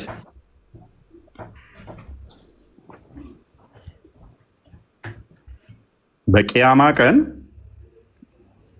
ማርያም ቤዛ ነች ሚል አይቼ ነው የወጣሁት አልክ አይደል? በቂያማ ቀን ለአንተ ገነት እንድገባ አይሁድና ክርስቲያኖች ቤዛ ይሆኑሃል ይላል።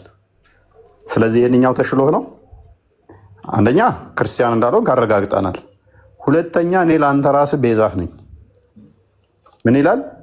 on the day of resurrection look ራይድ አሰሊን 432 ወይንም ደግሞ ሳይ ሙስሊም 21:67 ኤሌ ያለ ሐዲሱ the messenger of Allah said ያላ መልእክተኛ እንደዚህ ያለ on the day of resurrection Allah will deliver to every Muslim a Jew or a Christian በቂያማ ቀን ወይንም በትንሣኤ ዕለት አለ ለእያንዳንዱ ሙስሊም አላህ አይሁድና ክርስቲያን ወይንም አይሁድ ወይንም ክርስቲያን ይሰጣቸዋል።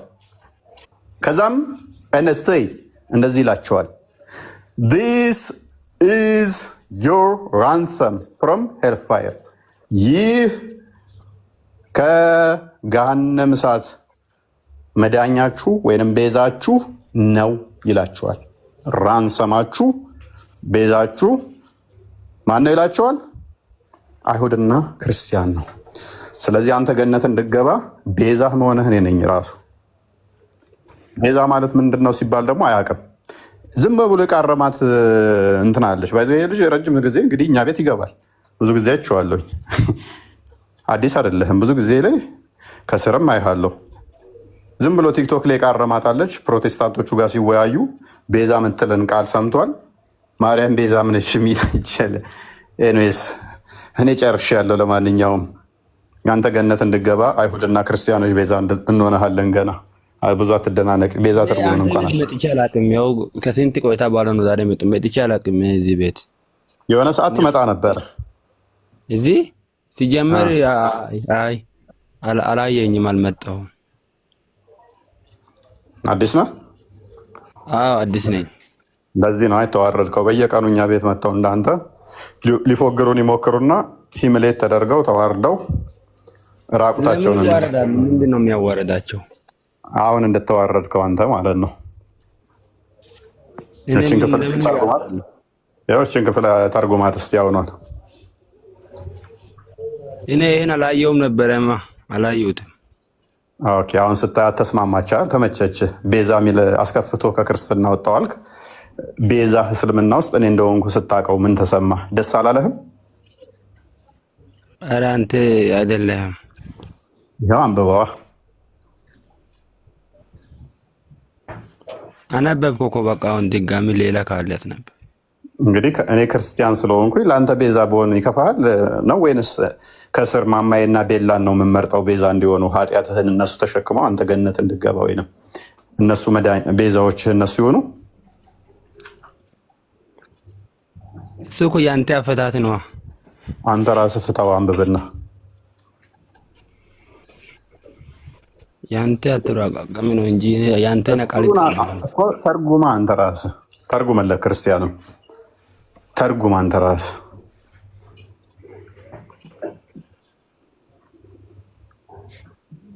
ወደ አማርኛውም ተርጉመለት፣ አንተም ተርጉመልን ማሜ።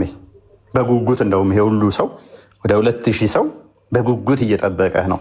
ይተርጎም ይተርጎም ይተርጎም። ይሄ እፎይ በስርዓት አልተረጎመም። እንግሊዝኛውን በስርዓት አልተረጎመም። ቀጥፎበታል። በቃ እንደውም ዋሽቶበታል። ይተርጎም። አጨብጭቡ አጨብጭቡ ወገን።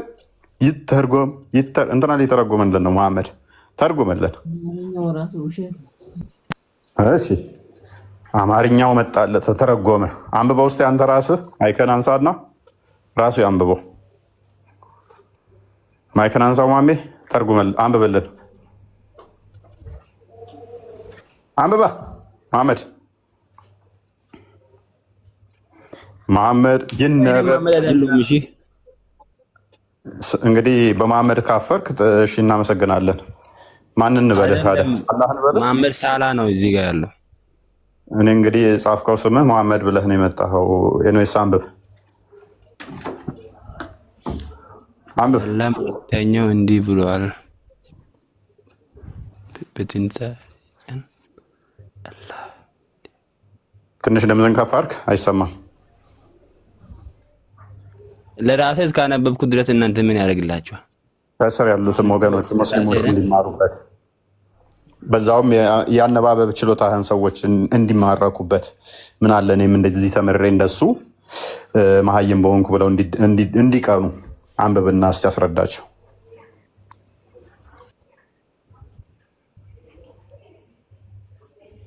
እኔ ስለ እስልምና ብዙ ማውቀው ነገር የለም ለባት። አንብበው አይዞህ አንብበው። ክርስትናም እኮ ምንም አላውቅም አልክ እኮ። ጠይቄ 3 ጥያቄ ጠየቅኩ አታውቀውም። 4ኛ ጥያቄ ላይ መጣሁብህ። ቀጥል አንብብ። አየህ እኔም ብታውቀኝ ኖሮ አልኩህ። የህፃናት ጥያቄ ነው። የህፃናቷን ጥያቄ እኔም የጠየኩ ምንም ስለማታውቅ፣ ምክንያቱም ለህፃናት ወተት ነው የሚገባቸው እንጂ አጥንት አይደለም ብሏል ሐዋርያው ቅዱስ ጳውሎስ። ሰለሞንም ለሰነፍ እንደ ስንፍናው መልስለት ብሏል።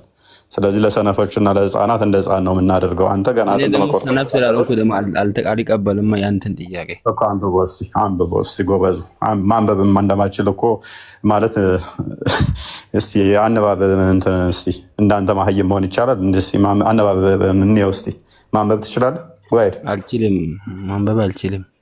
አየሁ እኮ ስታነብ እኮ እንዴት እንደምሰባብረው አየሁኝ እኮ አማርኛውን። ለዛም እኮ አመከታ እንዲያ እንደዛ ነው። አሁን ለማንኛውም ክርስቲያን ቀጥል። የዚህን ያህል እንትን ካለ ጥሩ ትምህርት ኮርስ ወስዷል፣ ጥሩ ክትባት ወስዷል። እኔ ያስቀጥል ጃላ መልእክተኛ እንዲህ ብለዋል።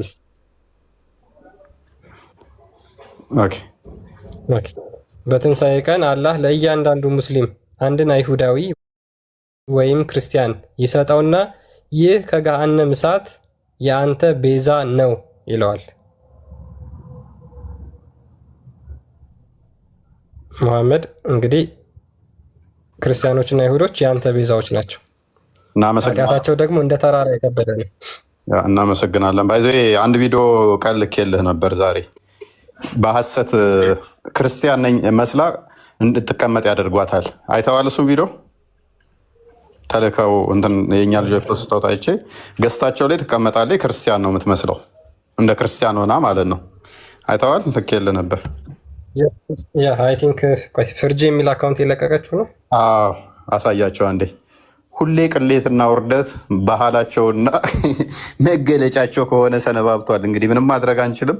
ሳናወራርዳቸው የተውንበት ቀን ቅር ስለሚላቸው መጥተው ራሳችን ገስት ላይ ይዋረዳሉ። በዛውም ስላስታወስከን ሌላኛው ውርደታቸውን ገስታቸው ላይ ሙስሊሞቹን ክርስቲያን ስም እያደረጉ እንደሚያስቀምጡ ደጋግመን እኛ ተናግረን ነበር። ራሳቸው አንደበታቸው ሲናገሩትም ደግሞ ከዚህ በፊት ገንዘብ ሰለምቴ ነኝ እያሉ እየደጋገሙ እንደሚወስዱ ሴቶቹን እንደሚቀፍሉ ራሳቸው የተናገሩበትን 16 ሚሊዮን ለማስመለስ ነው ያለበትንም አሳይተናል። አሁንም ደግሞ እዩት። ዛሬ ነው ትናንት የተለቀቀ መሰለኝ። ቀጥለው ያ ምንድነው? ሙስሊሞቹ የክርስቲያን አካውንት እየከፈቱ ከዛ በኋላ ገስት ላይ ይቀመጣሉ። እንዳሁኑ ሰው ወጥቶ ይሰልማል እንጂ ምንም ደግሞ የኛ ልጆች ሙስሊም የሆነ ደግሞ እንደዚህ አይነት ስራ አይሰራም፣ በስህተት ራሱ ማለት ነው። ምክንያቱም ቀልድ አይደለም የኛ እምነት፣ ማንም ማያፍርበት። ምን እየሆነ ይሄዳል? ሰው እየሰለመ ነው። በቃ እየወጣባቸው እንደሆነ ገብቶታል። የኛው ወጥቶ ይሰልማል። የኛዎቹስ ድራማ ትሰራላችሁ፣ እንደዚህ ማድረግ የለባችሁም እያላቸው ነው።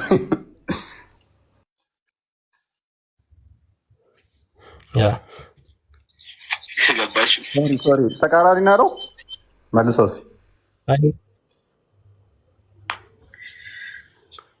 እንዳሁኑ ሰው ወጥቶ ይሰልማል እንጂ ምንም ደግሞ የኛ ልጆች ሙስሊም የሆነ ደግሞ እንደዚህ አይነት ስራ አይሰራም። እንዴት ነው የሚሰልሙት? እዛ ሆነው ማለት ነው። እዛ ሆነው ማለት ነው። ይወጣል፣ ይሰልማሉ። ድራማው ማለት ነው። እንዲህ ማድረግ የለብንም። ምክንያቱም የራሳቸው ሚስት ነው እያሰለሙ ያሉት። ቀጥልሽ። ማንም አያፍርበትም። ገባሽም? በክታራዊ መሰለ ቀን እኔ እኮ ገስት ላይ ቁጭ ብያለሁ። ግን ገስት የተቀመጥኩት በምንድን ነው ካልከኝ ሙስሊም መስያቸው አይደለም፣ ሌላ እምነት መሰልኳቸው የነበረው። ምክንያቱም ስሜ እንትን አይደለ፣ እውነቱን ብቻ አሳውቅ አይደለ እና በቃ ምንም እንትን አላሉትም። ለዛ ገብቼ ፎ ብዬ ያስገቡኛል። ወገን መስያቸው ወዲያው ነው ቀበል የሚያደርጉኝ። ያ ምንድነው? ክርስቲያኖች ገስት ላይ ክርስቲያኖች ስም ሌላ አካውንት አላት፣ ሌላ ስም ትይዝና ገስታቸው ላይ ትገባለች፣ ያስቀምጧታል ማለት ነው። ክርስቲያን ትመስላቸውን ነው። ይሄ ነገር ኢብራሂም ቤትም አጋጥሞኛል። ሳላስበው ገስት ልኬ ቀበል አላረጉኝም ቶሎ። የራሷ ደግሞ ይሄ ንጽጽር የሚሰሩ ግልገል ኡስታዞች አሉ። እነሱ ቤት እንኳን አካውንት በሌላ አካውንት ስሜን ቀይሬ ገብቼ ክርስቲያን መስያቸው በአንድ የተቀበሉኝ እያለች ነው። ይቺ እኮ አብራቸው ንጽጽር ተምራ ትሰራለች ተብላ የምታሰብ ልጅ ነች። እንግዲህ ሌላ አካውንት ከፍታ በሌላ አካውንት ክርስቲያኖች ገስት ላይ ትሰቀላለች፣ ትውላለች ማለት ነው። ሙስሊሞች ጋር ክርስቲያኖች ጋር ሳይሆን ሙስሊሞች ጋር። ቀጥል።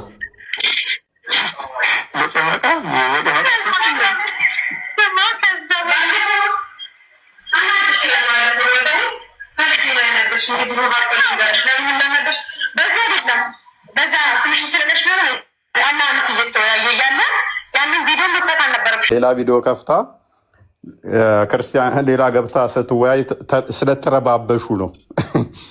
ክርስቲያን መስላ እችኛዋ እዛ ገስት ላይ ስለተቀመጠች አይደለም ንዴቷ። ያችኛዋ ስለነቃችና ስለረበሸች እንዲረበሽ ሆነ። ቪዲዮ መክፈት አልነበረብሽም አይነት ነው። ድራማውማ ተመችቷቸዋል። የክርስቲያን ስም እዛ ገስት ላይ ኡስታዞቹ ጋር ትሄዳለች፣ ትገባለች። አካውንቷ የክርስቲያን ስም ነው። የሚያስገቧት ኡስታዞቹ ናቸው። ኡስታዞቹ ያውቁም ያውቃሉ። እናዳምጠው፣ ቀጥል። ግን እኔ ግን ታዝዤ ነው እኮ ያደረግኩት፣ በራሴ ፍቃድ አይደለም ያደረግኩት። ታዝዤ አዳምጡት። እኔ ያደረግኩት ምንድን ነው? ታዝዤ ነው፣ በራሴ ፍቃድ አይደለም። አንቺ እንዲረበሽ አድርገሻል። በመረበሹ ያቺ ልጅቷ አውቃ ተናድጄብሻለሁ አለቻት። አካውንቷም ፌክ በማድረጉ አይደለም። እችኛ ደግሞ ምናለች? እንዲህ እንዳደርግ ሐሰት አካውንት የክርስቲያን ከፍቼ ገዝታቸው ላይ እንድቀመጥም ምን ሆኜ ነው? መለስ አድርግ እናስደምጣቸው። ሁለተኛ ደግሞ ምንም ስለማታውቅ እሷን ስሟን ግን እኔ ግን ታዝዤ ነው እኮ ያደረግኩት፣ በራሴ ፍቃድ አይደለም ያደረግኩት። ታዝዤ ያዘዘሽ ሰው አውቀዋለሁ። ቢሆንም ግን አታደርጉ። በቃ ይሄ እየተወያዩ ነው። የዛኔ ነበር ባለጌዎች ናቸው እነዚህ። ታዝዤ ነው ያደረግኩት። ያዘዘሽንም አውቀዋለሁ። ያችኛዋም ንጽጽር ምሰራው ታውቃለች። ምንድነው የሚያደርጉት? የክርስቲያን ስም እየከፈቱ ሻዳ ያዘች ይባላል። ከዛ አንድ 5 ቀን ትቀመጥና ታዝዤ ነው ይህንን ያደረግኩት። በትእዛዝ ነው። የሚያዘው ማን ነው? ኡስታዞቹ። እስልምና ፖለቲካ ነው። እስልምና ይሄ ነው ወገኖች። ክርስቲያኖች ምን ያህል ልትደሰቱ እንደሚገባችሁ በዚህ ብቻ ምን ያህል ልትደሰቱ እንደሚገባችሁ ክርስቲያን በመሆናችሁ ብቻ ከእንደዚህ አይነት ቆሻሻ ልምምድና ድራማ ነፃ ያወጣ አጋንንት ነው። ባይዘው ይወደው አይደለም እኮ እነሱ ቁጥር ስለሚያሳስባቸው አጋንንቱ ይከፋል። በቃ እንዴት የክርስቲያን አካውንት ከፍተ ገስት ላይ ተቀመጥ ተብሎ ኡስታዞቹንም ስም ጠርታለች። አይታችሁ ከሆነ እነ ከሌ ጋር ሄጄ እገባለሁ ከአንዳንድ ነው የሚያስገቡኝ። እኔ ፈልጌ አይደለም ግን አዘውኝ ነው። ምን እንድታደርግ? የክርስቲያን አካውንት ስም ከፍታ ገስት ላይ እንድትቀመጥ አይደል ነው። እኔ ምንም ወንጌል ባይሰበክላችሁ እንደው አሁን ባለው ዘመን ጥቅስ መጥቀስ እንኳን ባትችሉ ይሄንን ድራማቸውን አይታችሁ ብቻ እስልምናን ኡስታዞቻቸውን ካልተጸየፋችሁ ዳውት አደርጋለሁ አይምሯችሁ ጤነኛ ለመሆኑ። ይሄንን አካሄዳቸውን ብቻ አይታችሁ ካልተጸየፋችኋቸውና ከነኚህ ጋር ምንም አይነት ኮኔክሽንም ሆነ ከነኚህ ምንም አይነት እውነት ይገኛል ብዬ አላምንም። ከእንደዚህ አይነት ቆሻሾች ከእንደዚህ አይነት እሳቤ ካላቸው ሰዎች ጌታ ይሰውራችሁ። እውነት እኔ ብዙ ጥቅስ መጥቀስ ብዙ እንትን ማለት አስፈላጊም አይመስለኝም ለእንደዚህ አይነቶቹ። ከእንደዚህ አይነቶቹ ጋር እኔ በጣም ሰውነቴ ሁሉ እንትን ነው ይቆጣል። እንደዚህ አይነት ነገር ሳይ እኔ ቢመቱኝ ይሻለኛል ሰዎች ከሚያጭበረብሩኝ።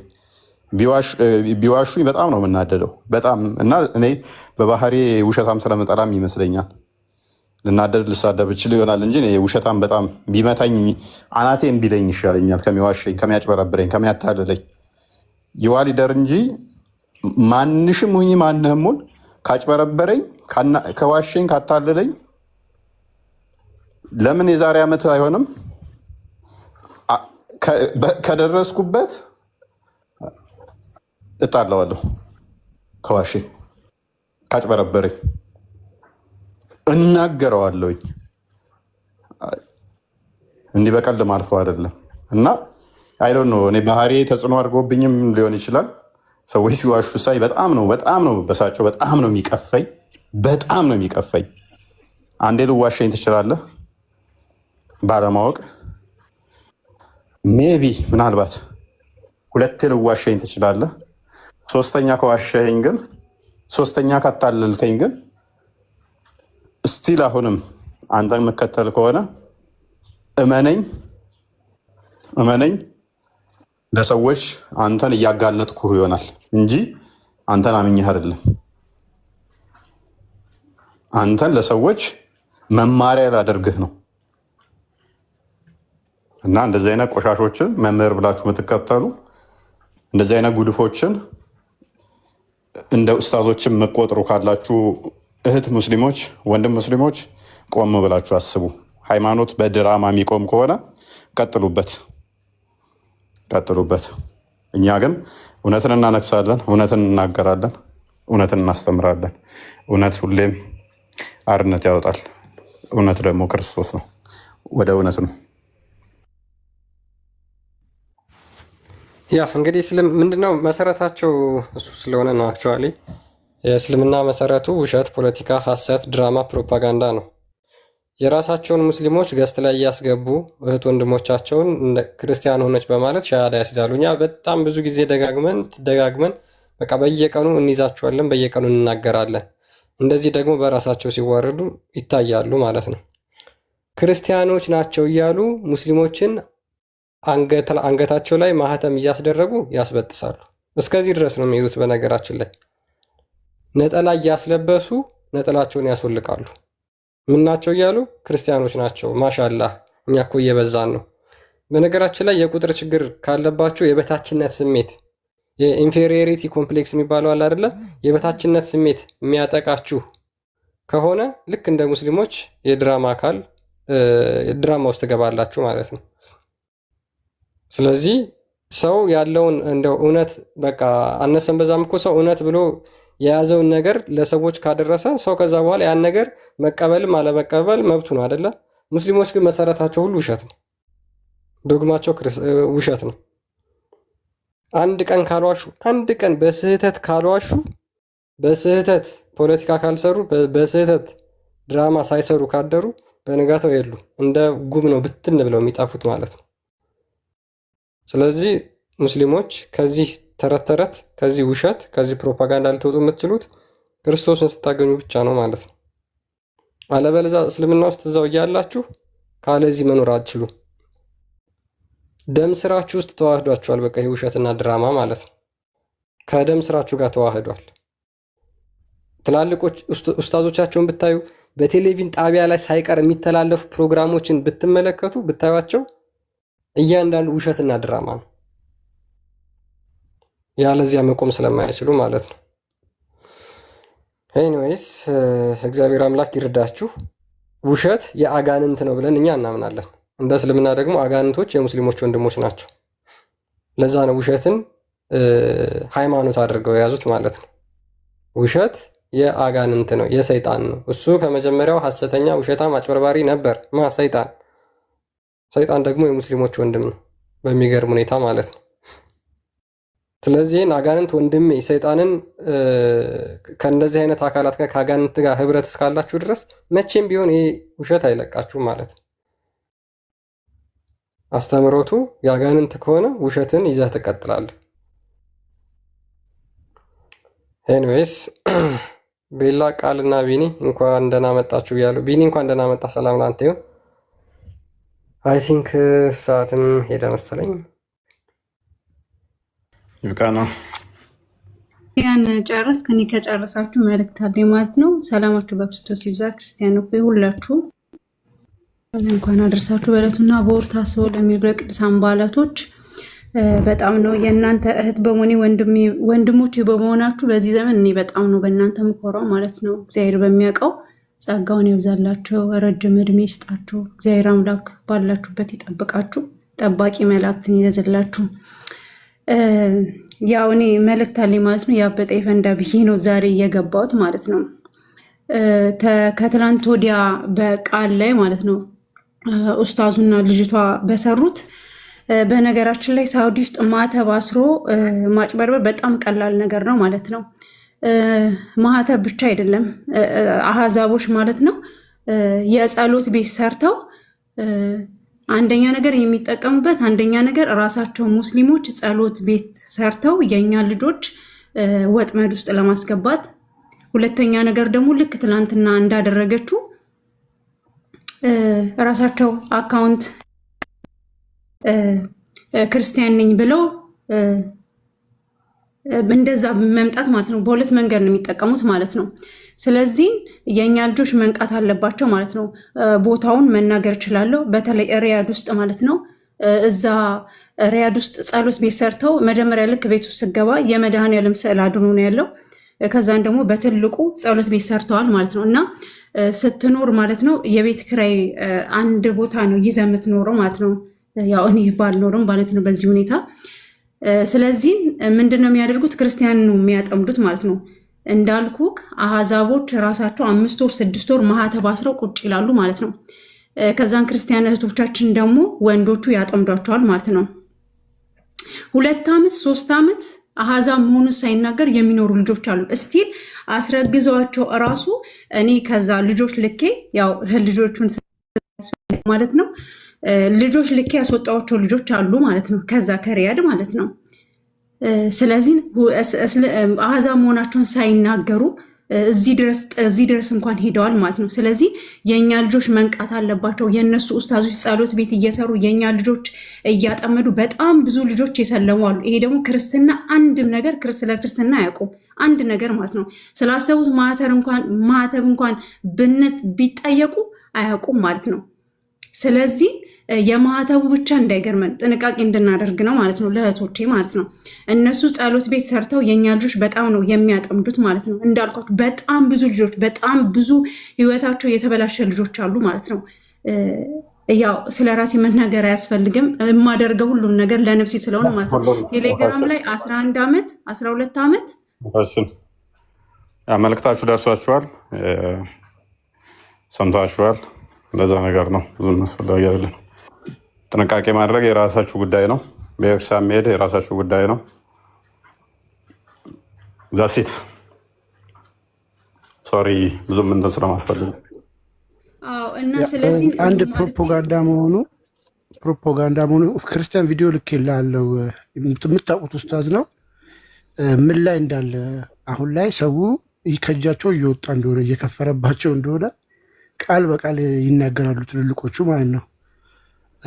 እንደሰማችሁት ኢንጀነራሊ ደግሞ በፌክ እየመጡ ሰለመ የሚሉት ይጋጫል።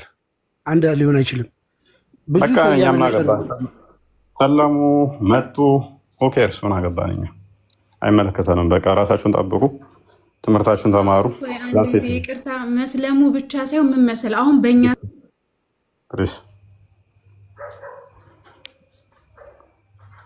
ተማሩ፣ ሂዱና ሰንበት ትምህርት ቤት። እኛ ምን እናድርጋችሁ? ምን እናድርጋችሁ? ምን እናግዛችሁ? ቅድሚያ ራሳችሁ መማር ነው። እሺ ኡስታዙ ክርስቲያን ሆኖ አለ፣ ምን እናድርገው ካለ ሙስሊሙን እንበላቸው ካለ ምንድን ነው የምትለው? እኔ እዚህ ጋር ላቀርብ የፈለግኩት ሀሳብ ምንድን ነው፣ ድራማ መሆኑ ግልጽ ነው። ድራማ መሆኑን በዚህ ማወቅ ይቻላል። ሁለት ኮንትራዲክት የሚያደርጉ ነገሮች ገባን። እኛ የምንፈልገው ከስሩ ሌላ ሀሳብ ውስጥ አትግቡ። እያሳየን ያለ ነው እዚህ ጋር ያሉትን የሰሩትን ድራማ ማለቀቅ። ከዛ በኋላ አይምሮን ተጠቀም። ምን አገባን እኛ? አይምሮን አታሰሩም እንደ እናንተ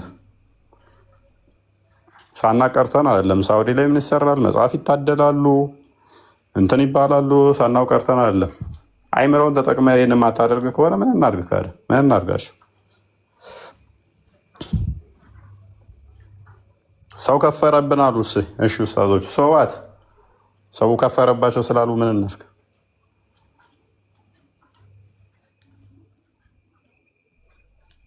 ጫልቱ ሄደች፣ አበበች መጣች።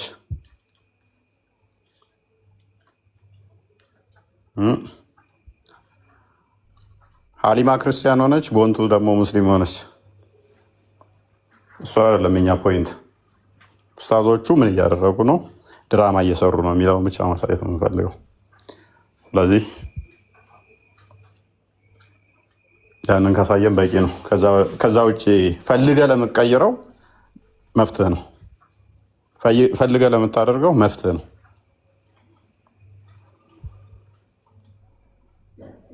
ለፖለቲካ የሚመች ንግግር አትናገሩ። እዚህ ገብታችሁ ነገ ሊመነዘር የሚችል ንግግር አትናገሩ። እዚህ ገብታችሁ